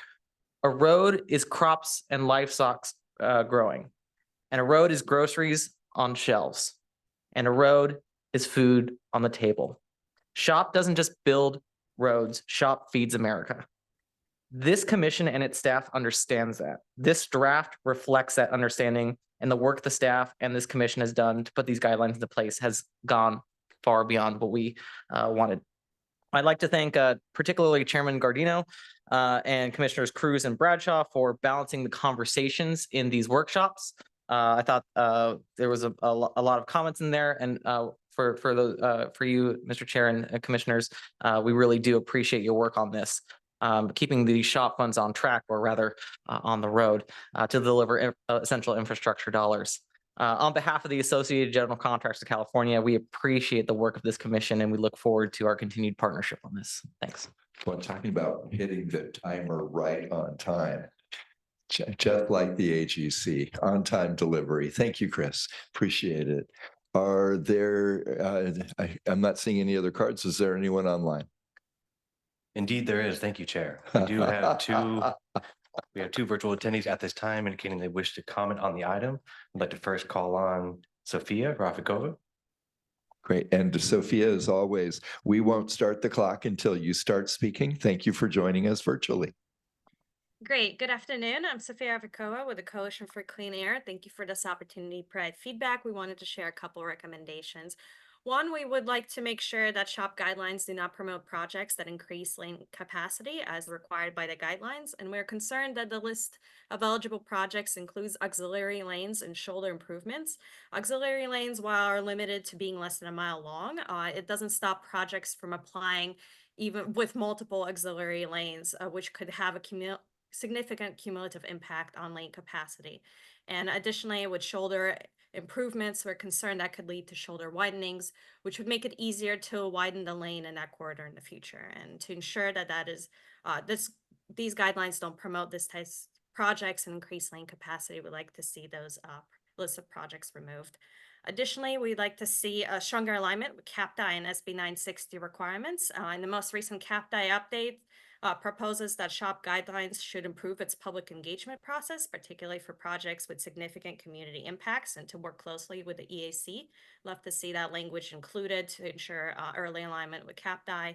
And regarding SB 960, we would urge those requirements with that bill to be included in this update of the SHOP guidelines.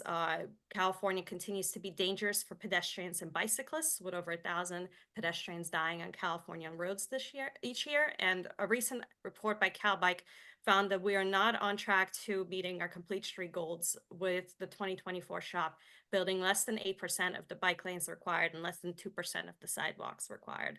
And to ensure timely compliance with those requirements, and to protect safety of Californians, including those not behind the wheel, we ask that CTC work closely with Caltrans to incorporate SB 960 requirements in this version of the guidelines.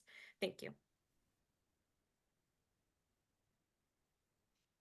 Sophia, thank you. And right on time, as usual. We have two other people currently online, and I was just handed a card. We'll take the two online.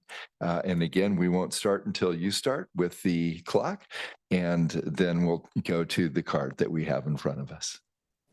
Thank you. Up next, I'd like to call on Jeannie Ward Waller. Thank you so much. Can you hear me? Yes, we can, Jeannie. Thanks for joining us. Hello, good afternoon, Chair and Commissioners. It's been a minute since you've heard from me. Nice to be with you again virtually. You may know I'm in a new consulting role. I'm now representing many of the organizations that you all know very well. Today, I'm here representing the Climate Plan Network, and we did provide a letter on behalf of a number of organizations that Climate Plan partners with to your staff. So hopefully you have that in your packet. We just really want to appreciate the staff working on this, Tim, John, and Ahmed, for the workshops and also for the time separately to meet with us and discuss the shop guidelines. I was very honored to be able to support CalBike this year and work with Senator Wiener's office to get SB 960 passed. We are thrilled that the governor signed it, and we're very eager to see it implemented. I recognize that several of the deadlines in the bill give the department a few years to fully implement the bill. However, we know that the projects that will be programmed in 2026 and 2028 and future shops are already under development today. So this current guidelines update needs to really provide clear direction on CTC's expectations for how Caltrans will implement the bill. We urge you to take your oversight and accountability role very seriously on SB 960. It's been challenging to get access to some of the project details on shop projects and understand the challenges the department is experiencing with SB 960 and Complete Streets implementation.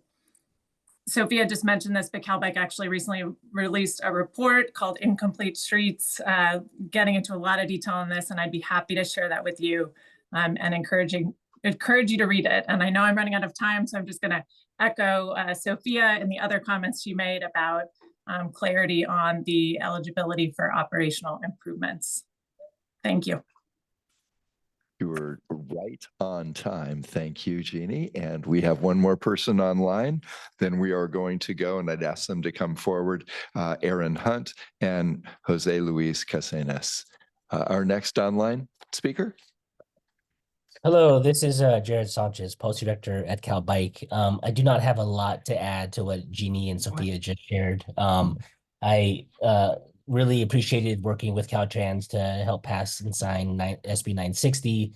And certainly just want to underline and echo again the incorporation of that into the guidelines for this time around. So, thank you for working with us in the past. Thank you for considering this request. And yes, thank you for John and Tim specifically for working with you on these guidelines and the work you've done up to this point. So that is all for me.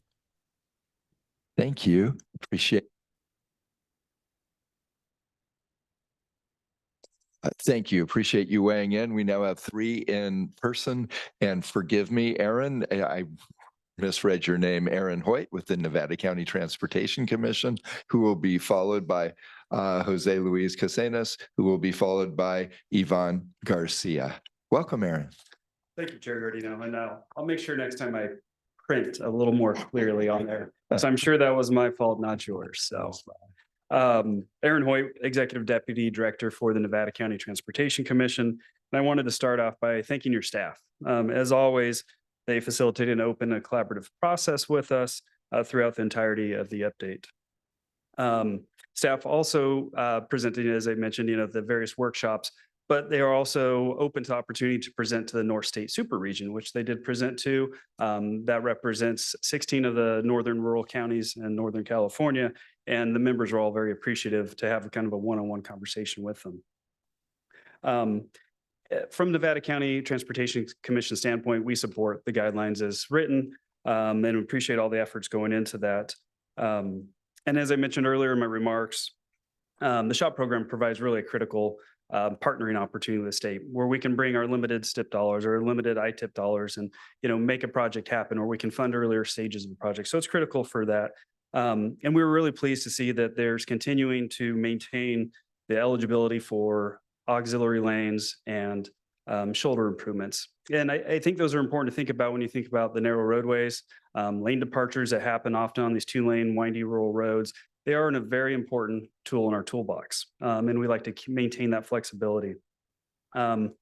within the California Transportation Analysis under CEQA guidance provided by the state, it acknowledges that these improvements are unlikely to induce significant demand. That's language within the document. So we feel that this aids in maintaining these as eligible tools in our toolbox. I just want to again thank you for all the efforts on this update. And we look forward to the final guidelines. Thank you. Aaron, thank you. And we are going now to Jose Luis, to be followed by Yvonne. Thank you, Chair. Jose Luis Casares, Director of Programming and Program Delivery for the Stanislaus Council of Governments. It was a pleasure to participate in the SHOP guidelines workshops. I've sat through multiple guideline workshops through the years, especially with the rise of SB1. And John Prey and his team did a really good job with these workshops. So I definitely want to thank them. Yeah. Auxiliary lanes and shoulder improvements. I understand how these can be controversial areas. When I've needed to pull off the side of the highway, I really appreciated those shoulders. Just the other night, CHP had to pass on one of those shoulders to go get to an accident. Our highways need to remain safe. I urge that we not use any blanket rules or requirements or guidelines when we're trying to make right decisions for safety. Similarly, in our neck of the woods, we have an interchange where the cars are backing up on one of these kind of older, dated auxiliary lane off-ramps. And those motorists are worried that they will be rear-ended as they, line up in queue. I guess I'm just saying I actually applaud the work of your staff, and I urge that we continue to maintain flexibility in this area. Thank you, Chair. Thank you, Commissioners. Jose Luis, thank you for sharing your perspective. Yvonne, it's good to see you. Welcome. Good to see everybody. Yvonne Garcia, Programming Director with the Butte County Association of Governments up in Chico. Want to echo Jose Luis and Aaron's comments. We use SHOP funds to augment the STIP funds on the Highway 70 corridor from Marysville to Oroville. If you all recall, we had a lot of fatalities along that corridor, and we did what it took to get it done to address safety and collision. We used them in auxiliary lanes in Chico, very, very effective. It was less than a mile. But anyway, very important to the North State Super Region. Thank you so much for coming up. Staff heard the comments, the collective comments from everybody. And leave it at that. Yeah. Yvonne, thank you. And it appears that we have one other person in the room coming forward with a card. Is there anyone else online while we're waiting? Thank you. Appreciate it.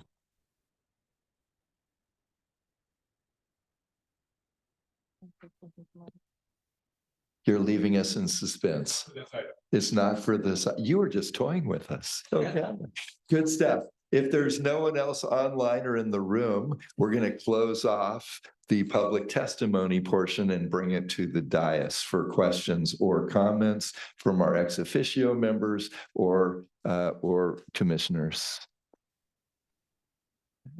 Commissioners, ex officio members? Yes, Commissioner Falcone. Thank you, Mr. Chair. I just want to compliment staff as always. John, Tim, Jaden, were you involved with that too? Okay, well, and Ahmed too as well, and your partners in the agency for all the work. I did chime in not chime in, but I would watch some of your workshops, and as always very thorough and accessible. Quick question though, how many workshops and office hours did you hold? And also, were you able to engage the EAC just addressing Sophia's comments? So we had 3 public workshops. We had a kickoff in April and then one in August to walk through the specific changes, and then one in October again to walk through the specific changes. And then in addition to that, we did engage the EAC. We solicited who was interested, and there were 2 members, our vice chair. Thank you for participating in that. And then Amber, I believe, was the other one. So we emailed to them, and they were able to engage with us and take a look at those. And then the other engagement we had was kind of as requested, like Jeannie and Jared said, we met with them separately. We went up to the North State Super Region at their request to present to them. So that's kind of the extent of what our engagement was. Thank you. Maybe I can cover the last piece of your question, Clarissa or Commissioner Falcone. For technical assistance, the shop guidelines are a little different than the others and that only Caltrans is eligible. Thank you. Vice Chair Grisby. Thank you, Chair. I think my question is for staff, actually. An earlier commenter said that you can link auxiliary lane projects together to expand capacity. Is that actually the case? That would not be eligible under our guidelines for the SHOP program. So linking them one after another would not be less than a mile. It would be more than a mile. Great. Thank you for that clarification. Right. Any other commissioners or ex officio members who would like to address this item? Seeing none, John, I think the results are in. Great work by you and your colleagues. Thanks for reaching out so proactively and engaging our stakeholders. We're going to move forward with item 19, the adoption of the fiscal year 2024-2025 road maintenance and rehabilitation account, local streets and roads funding subsequent report of eligible cities resolution G 2469. Leanne Betillon. Good afternoon, Commissioners. Tab 19. Good afternoon, Commissioners. Tab 19 is an action item for the adoption of fiscal year 24-25 road maintenance and rehabilitation account, local streets and roads funding for the subsequent report of eligible cities. For jurisdictions to be included in the fiscal year 24-25 subsequent eligibility report, jurisdictions must adopt by resolution a list of projects expected to be funded with the fiscal year program funds for which eligibility is sought. The list and resolution must be received by the Commission no later than September 30th, 2024. The Commission adopted the initial eligibility report at the August Commission meeting, at which time 520 out of 539 jurisdictions were deemed eligible. Commission staff confirmed that the 19 remaining cities identified in Attachment B intended to seek subsequent funding eligibility on or by September 30th, 2024. The Commission must adopt and submit the subsequent report of eligible cities to the Controller on or by October 31st, 2024. Eligible cities will begin receiving monthly disbursements from the Controller in November. This marks the sixth cycle in which 100% funding eligibility has been obtained. Staff would like to acknowledge the ongoing effort and partnership of the jurisdictions and their regional transportation planning agencies, helping us maintain 100% eligibility each year. Staff recommends that the Commission adopt the fiscal year 2024-25 road maintenance and rehabilitation account, local streets and roads funding subsequent report of eligible cities as provided in Attachment B, and direct staff to transmit the list of eligible jurisdictions to the State Controller's Office. Are there any questions? Leanne, thank you. Excellent, excellent job. I don't have any cards. Is there anyone online who would like to comment on this item? Not seeing any requests from our virtual attendees to comment on the item. Great. From our ex officios or our voting commissioners?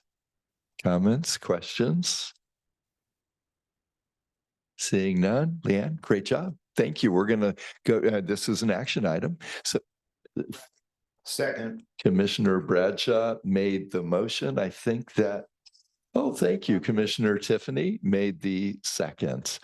Any discussion on the motion in the second? Seeing none. All those in favor? Aye. Opposed? Abstentions? That passes unanimously. Thank you, Leanne. We're moving on to item 20, the adoption of the State Route 710 Local Alternative Transportation Improvement Program Guidelines.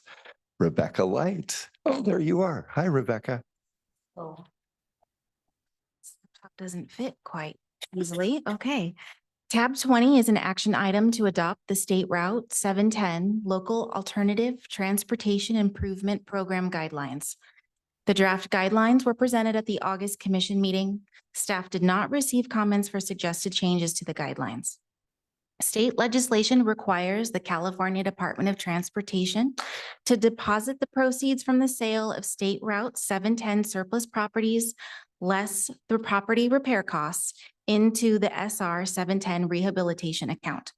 Once the account exceeds $1,200,000, the funds are transferred to the State Highway account for allocation by the Commission through the SR 710 LATIP program to fund projects located in the 5 eligible jurisdictions, including the cities of Pasadena, South Pasadena, Alhambra, La Cañada, Flint Ridge, and the 90032 postal zip code.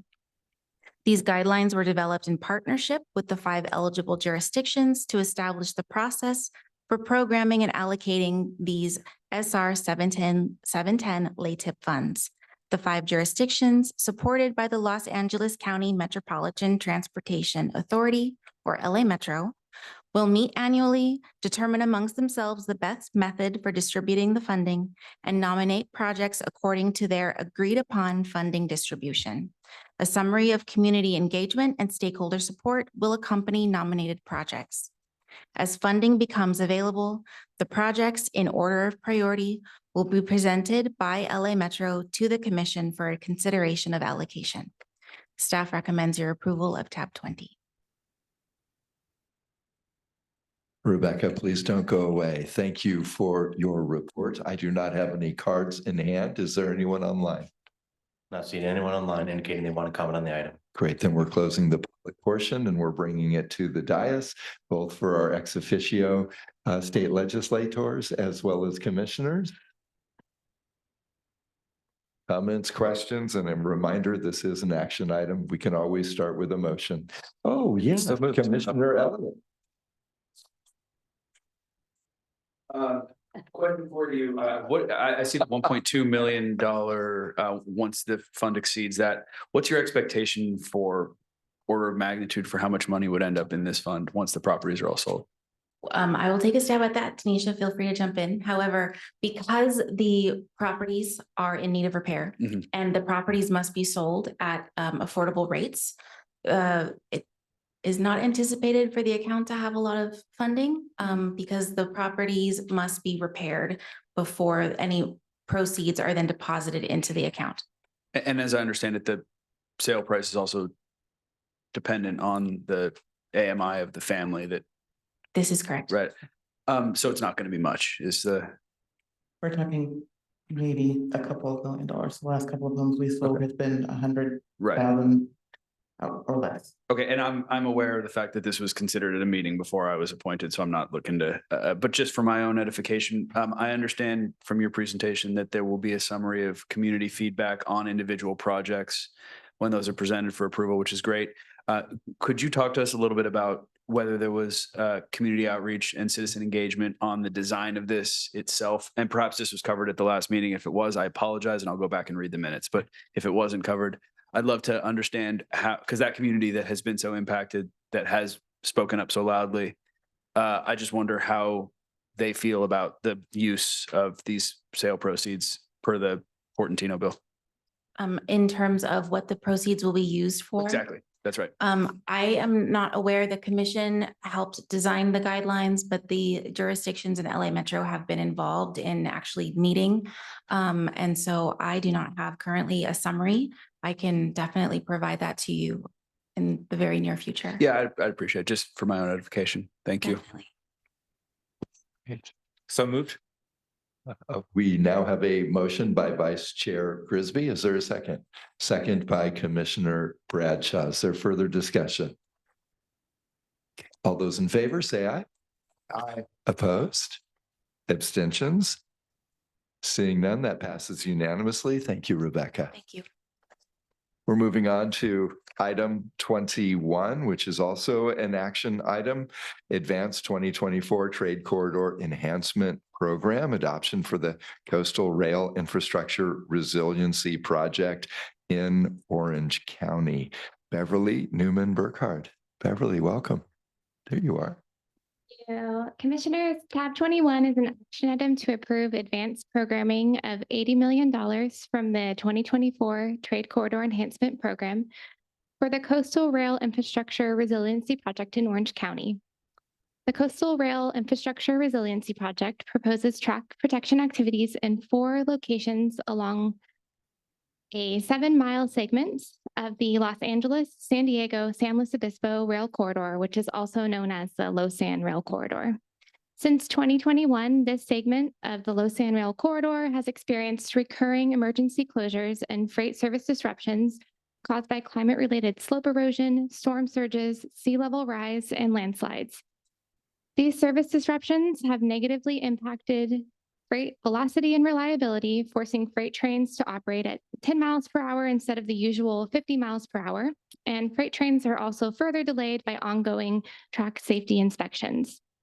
The project will address these issues by adding rock to the existing riprap to protect the rail line from coastal erosion, constructing a catchment wall to address potential landslides, adding an engineered revetment to address coastal erosion, and providing sand nourishment to restore an eroded beach.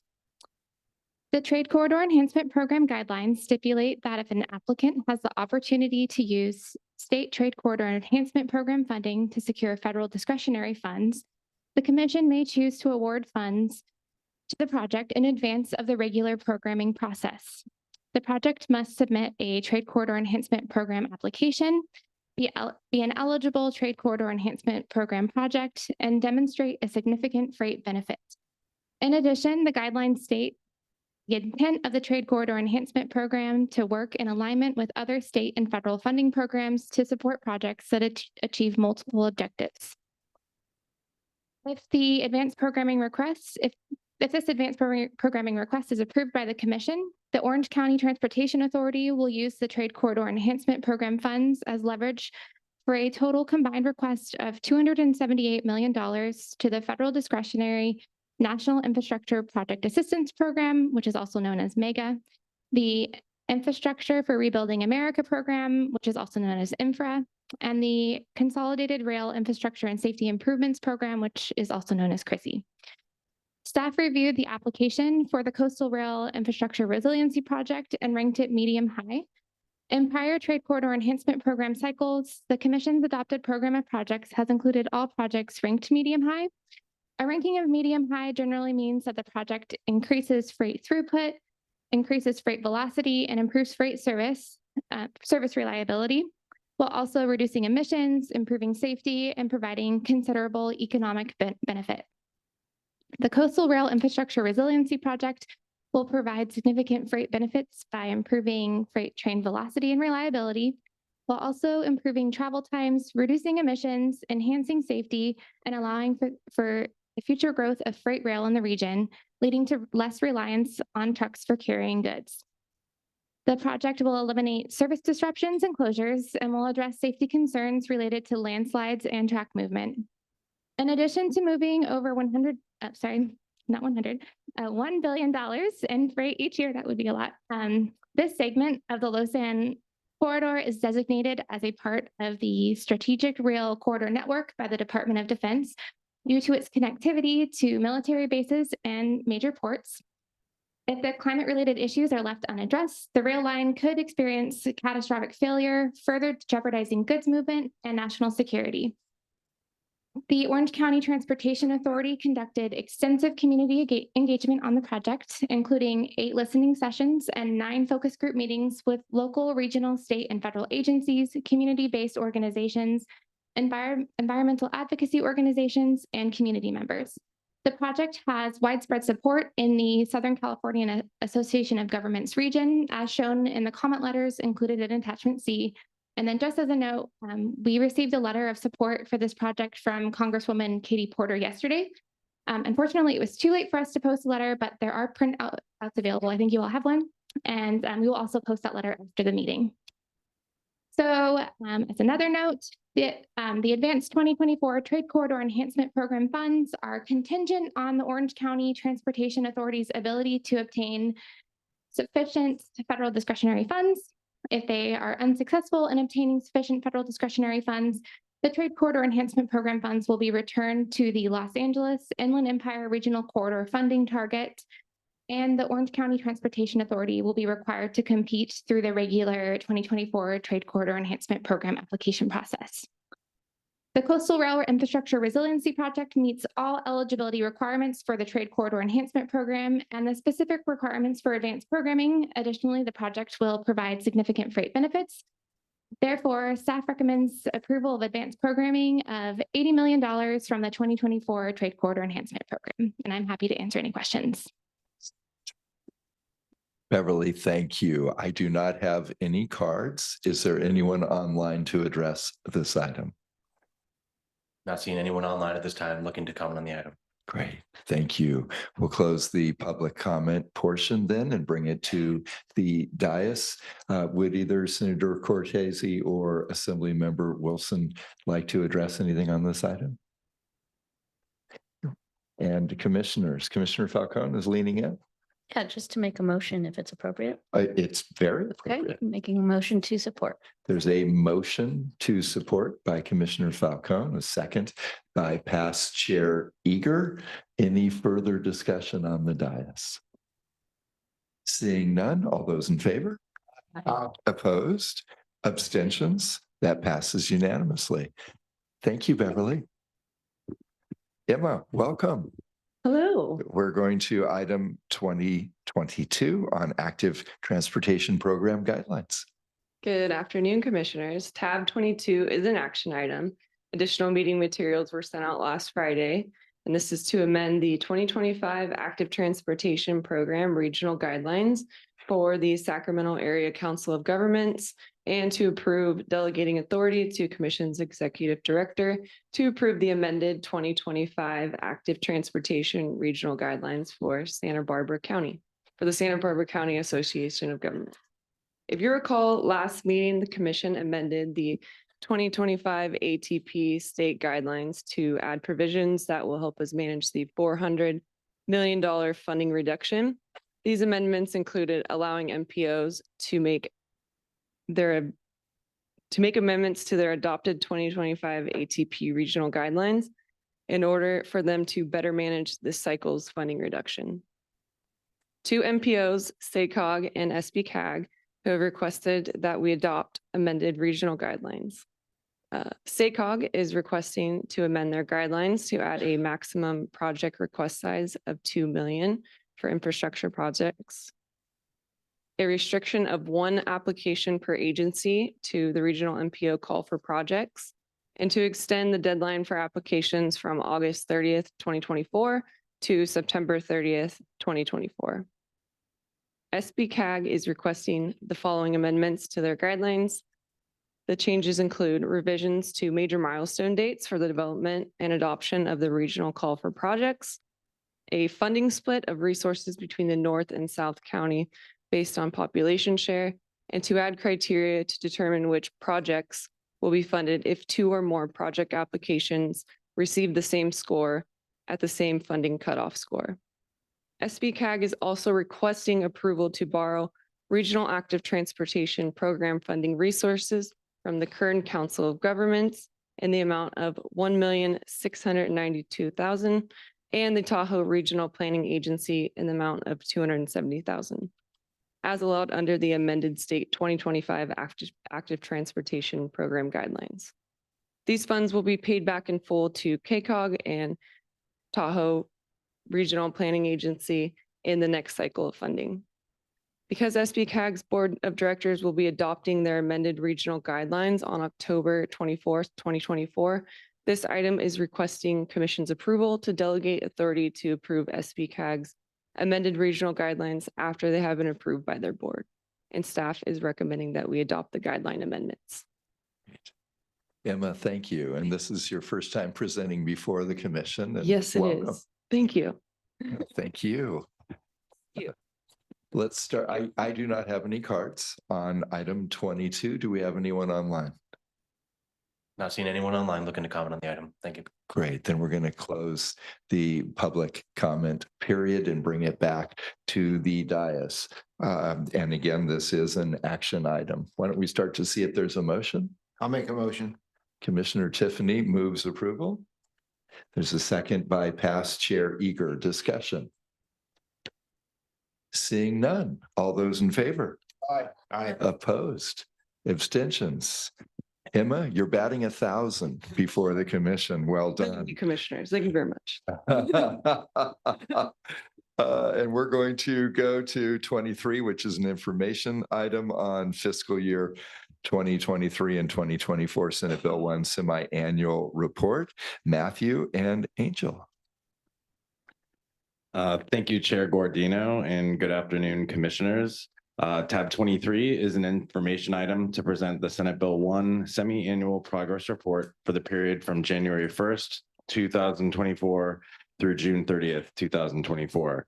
As a reminder to everyone, the Commission, in partnership with Caltrans, publishes these reports twice a year to demonstrate to the public the progress of delivering SB1 projects through various Commission programs noted within the report. This report contains updates for reportable delivery milestones of those projects funded through SB1 programs since 2017 and provides accountability of how SB1 funds are being spent by the state. Caltrans creates these reports utilizing information reported directly by implementing agencies and works closely with Commission staff to develop, authenticate, and refine the reportable information. SB1 administration and implementation continues to be a joint effort between our two agencies, with the Commission programming, allocating, and overseeing these funds committed to these projects, and Caltrans administering and managing those projects through the delivery of each milestone. I'm now happy to introduce Angel Pyle, Caltrans SB1 Program Manager and the Chief of the Planning and Modal Program Management Division. Before I turn it over to Angel, I just want to praise the hard work and the partnership that Angel has consistently demonstrated in the over 4 years that I've been working with her and her team. I know we all collectively celebrate the past and ongoing successes of SB1, and without Angel and her team working with us behind the scenes at Caltrans, the implementation of a successful SB1 program would not be possible. Since we normally bring this report as an information calendar item, I just wanted to take the time to share this additional piece. I'll now turn it over to my friend Angel to present her report for this information item. Great. Thank you, Matthew. And I echo all of the comments. We really love and appreciate our relationship with Commission staff and really enjoy working with them to make all of these projects as successful as possible. All righty. So with that, good afternoon, Chair, Executive Director Taylor, also new Commissioner Elliott, welcome. It's my pleasure to be with you here today. My name is Angel Pyle, and I have the privilege of being the SB1 Program Manager for the department. I'm here today to highlight our semi-annual report and share some information about SB1 and IIJA website, Rebuilding California. So you're going to know all about Rebuilding California by the time we're done here. Next slide, please. SB1 both created and augmented over a dozen programs. The semi-annual report covers 6 programs seen on the screen here. I won't go through all of these numbers, but I will say the Commission has invested nearly $40 billion on more than 2,500 projects through these programs. Next slide, please. Out of the 2,500 projects referenced on the previous slide, 1,000 components of these projects have completed construction. In the next 6 months, we expect to add 37 more components completed to those totals. These projects have constructed over 200 miles of bike lanes, 13 miles of new track, 58 rail and or transit vehicles, 9 grade separations, and over 194 miles of rehabilitated roadway on local roads. Next slide, please. One recently completed project I want to talk about is Soskull Junction in Napa County. This project replaced the signalized intersections of State Route 29, State Route 221, and Soskull Ferry Road with an interchange composed of an overpass and 2 roundabouts, a configuration that will improve traffic flow and provide safety for both bicyclists and pedestrians. The project also includes a Class 1 bike facility to accommodate bicycles and pedestrians through the intersection. Next slide, please. While I would like to highlight all the completed projects, that's simply not possible in the time I have here. Also, a picture is worth 1,000 words. For that, we have Rebuilding California. So for those of you that may not be familiar with it, it is rebuildingcalifornia.ca.gov. For those of you that haven't been on the website recently, I encourage you to check it out. Rebuilding California is or Rebuilding CA rather, is our SB1 and IIJA website. And we're always working to improve the site and increase engagement. Next slide, please. One of the more frequently visited spots on our website is the project map. The map currently contains more than 15,000 transportation projects throughout the state. We'll also be launching a new map in the next few months, so be on the lookout for those changes. Next slide, please. See, Doug, we promised I would go through these quickly.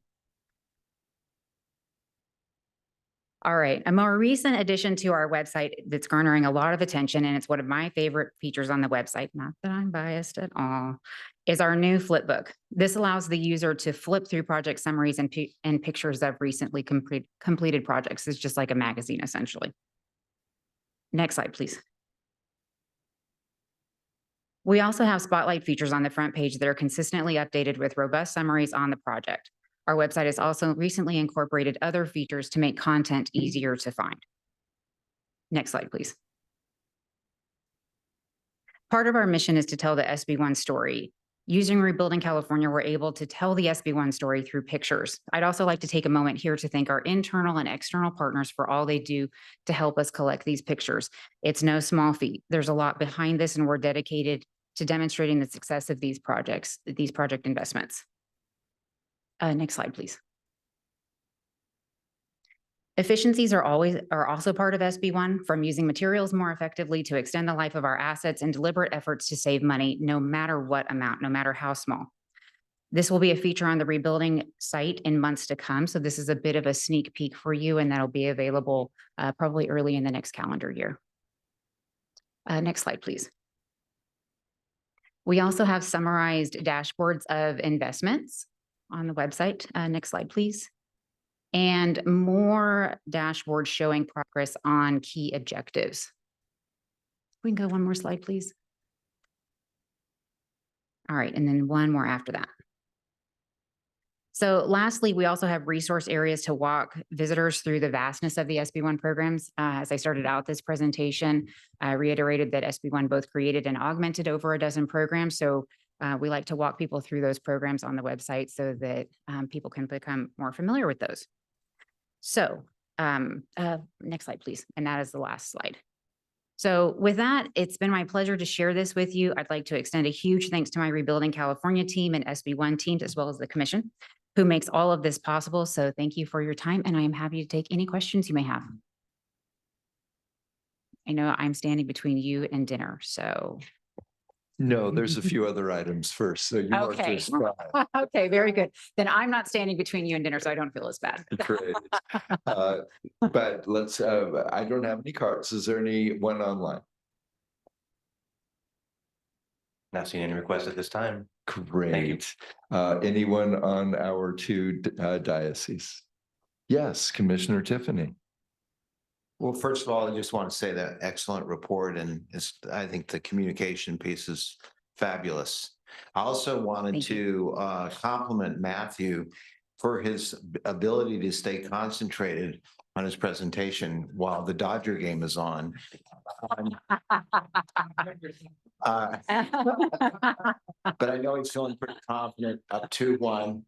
I was thinking about wearing my orange shirt today, but I didn't want to. Anyway, so congratulations to both of you on a good presentation. Thank you. Commissioner Falcone said your joke was too soon. Commissioner Mann. And then Commissioner Bradshaw. Thank you so much for the presentation. I just wanted to thank you for it, and just the website looks great, and then just the dashboards are incredible. I think dashboards are so helpful for bringing clarity to communities of what's going on. And there's just a lot of like visibility and clarity in what's been created. So thank you for that. Great. Thank you for your comments. We work hard on that, so appreciate your feedback. Thank you. Good. Thank you. Commissioner Bradshaw. Yeah, Commissioner Mann said exactly what I was going to say. The dashboard, the website, really great. But since I got the mic, who are the Dodgers, Carl? Like a soccer team or something, no? Yeah. Well, in Oliver Twist, he was the Artful Dodger. Very He was good. singular, not plural. Very good. Okay. Great report. I'm being made fun of for not watching organized. If you're losing the reference there. Any other commissioner comments? Thank you, Angel. Thank you. Good. Okay, now the information calendar for people online or in the room who may be here for the first time, that is only if someone pulls an item from the information calendar. Ahmad Gona, did you want to comment on anything on the information calendar? Your name is attached to all of them. Thank you, Commissioner.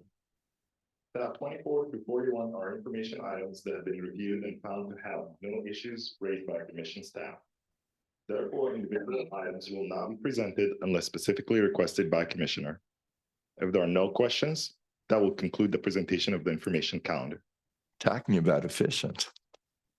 Any, I see no cards in my hand. Is there anyone online? Not seeing any requests from our virtual attendees either. Thank you. Anyone from the chairs of our two legislative committees? Any questions on the dais? We are through the information calendar. We're moving on to the consent calendar, which is items 42 through about 78, isn't it? 75. No, correct. 70. 42 through 70. Is there anyone who would like to pull an item from the consent calendar? He asks with a look on his face. In the room or online? Is there anyone who'd like to pull a consent calendar item? So, No. Commissioner? Yes, sir. So tab 42 through 70 are action item on the consent calendar. The action taken by the commission today on the consent calendar affirms that the rescission of the resolution of necessity CR-168 under tab 50 is being approved prior to the adoption of the resolution of necessity C-22-470 under tab 48. Please also make note of the change list for tab 48, 49, 50. Additionally, we had a last minute change on tab 48 that is not on the change list.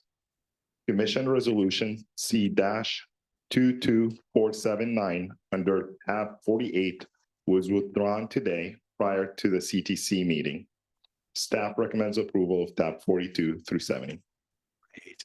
So there is a staff recommendation with those changes on consent items 42 through 70. There's no one in the room. There's no one online. Bringing it back to the dais. Do we have a motion on the consent calendar by former Chair Eager? Is there a second? Second by Commissioner Falcone. Any questions or comments? Seeing and hearing none, all those in favor? Aye. Opposed? Abstentions? That passes unanimously. Before I gavel out, may we close today in remembrance of the 4 lives and 4 families forever altered with the tragedy on PCH a year ago today. We have a moment of silence before we gavel out.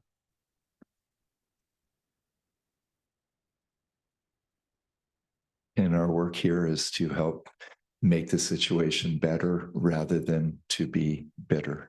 So let's continue to do the good work for safe mobility improvements for all Californians. With that, Executive Director Taylor, can you tell us where we are having a reception this evening? Here, isn't it? I know enough to delegate to Doug, who can tell us it is in this building, but I'm not certain. Doug, who would you like to delegate to? Let's just kind of go around the room. Thank you, Chair. We are not hosting a reception. KernCog is hosting a reception for us in the rotunda right outside those doors. Straight ahead. KernCog, we want to thank you for providing cheese and crackers for everyone. We are adjourned.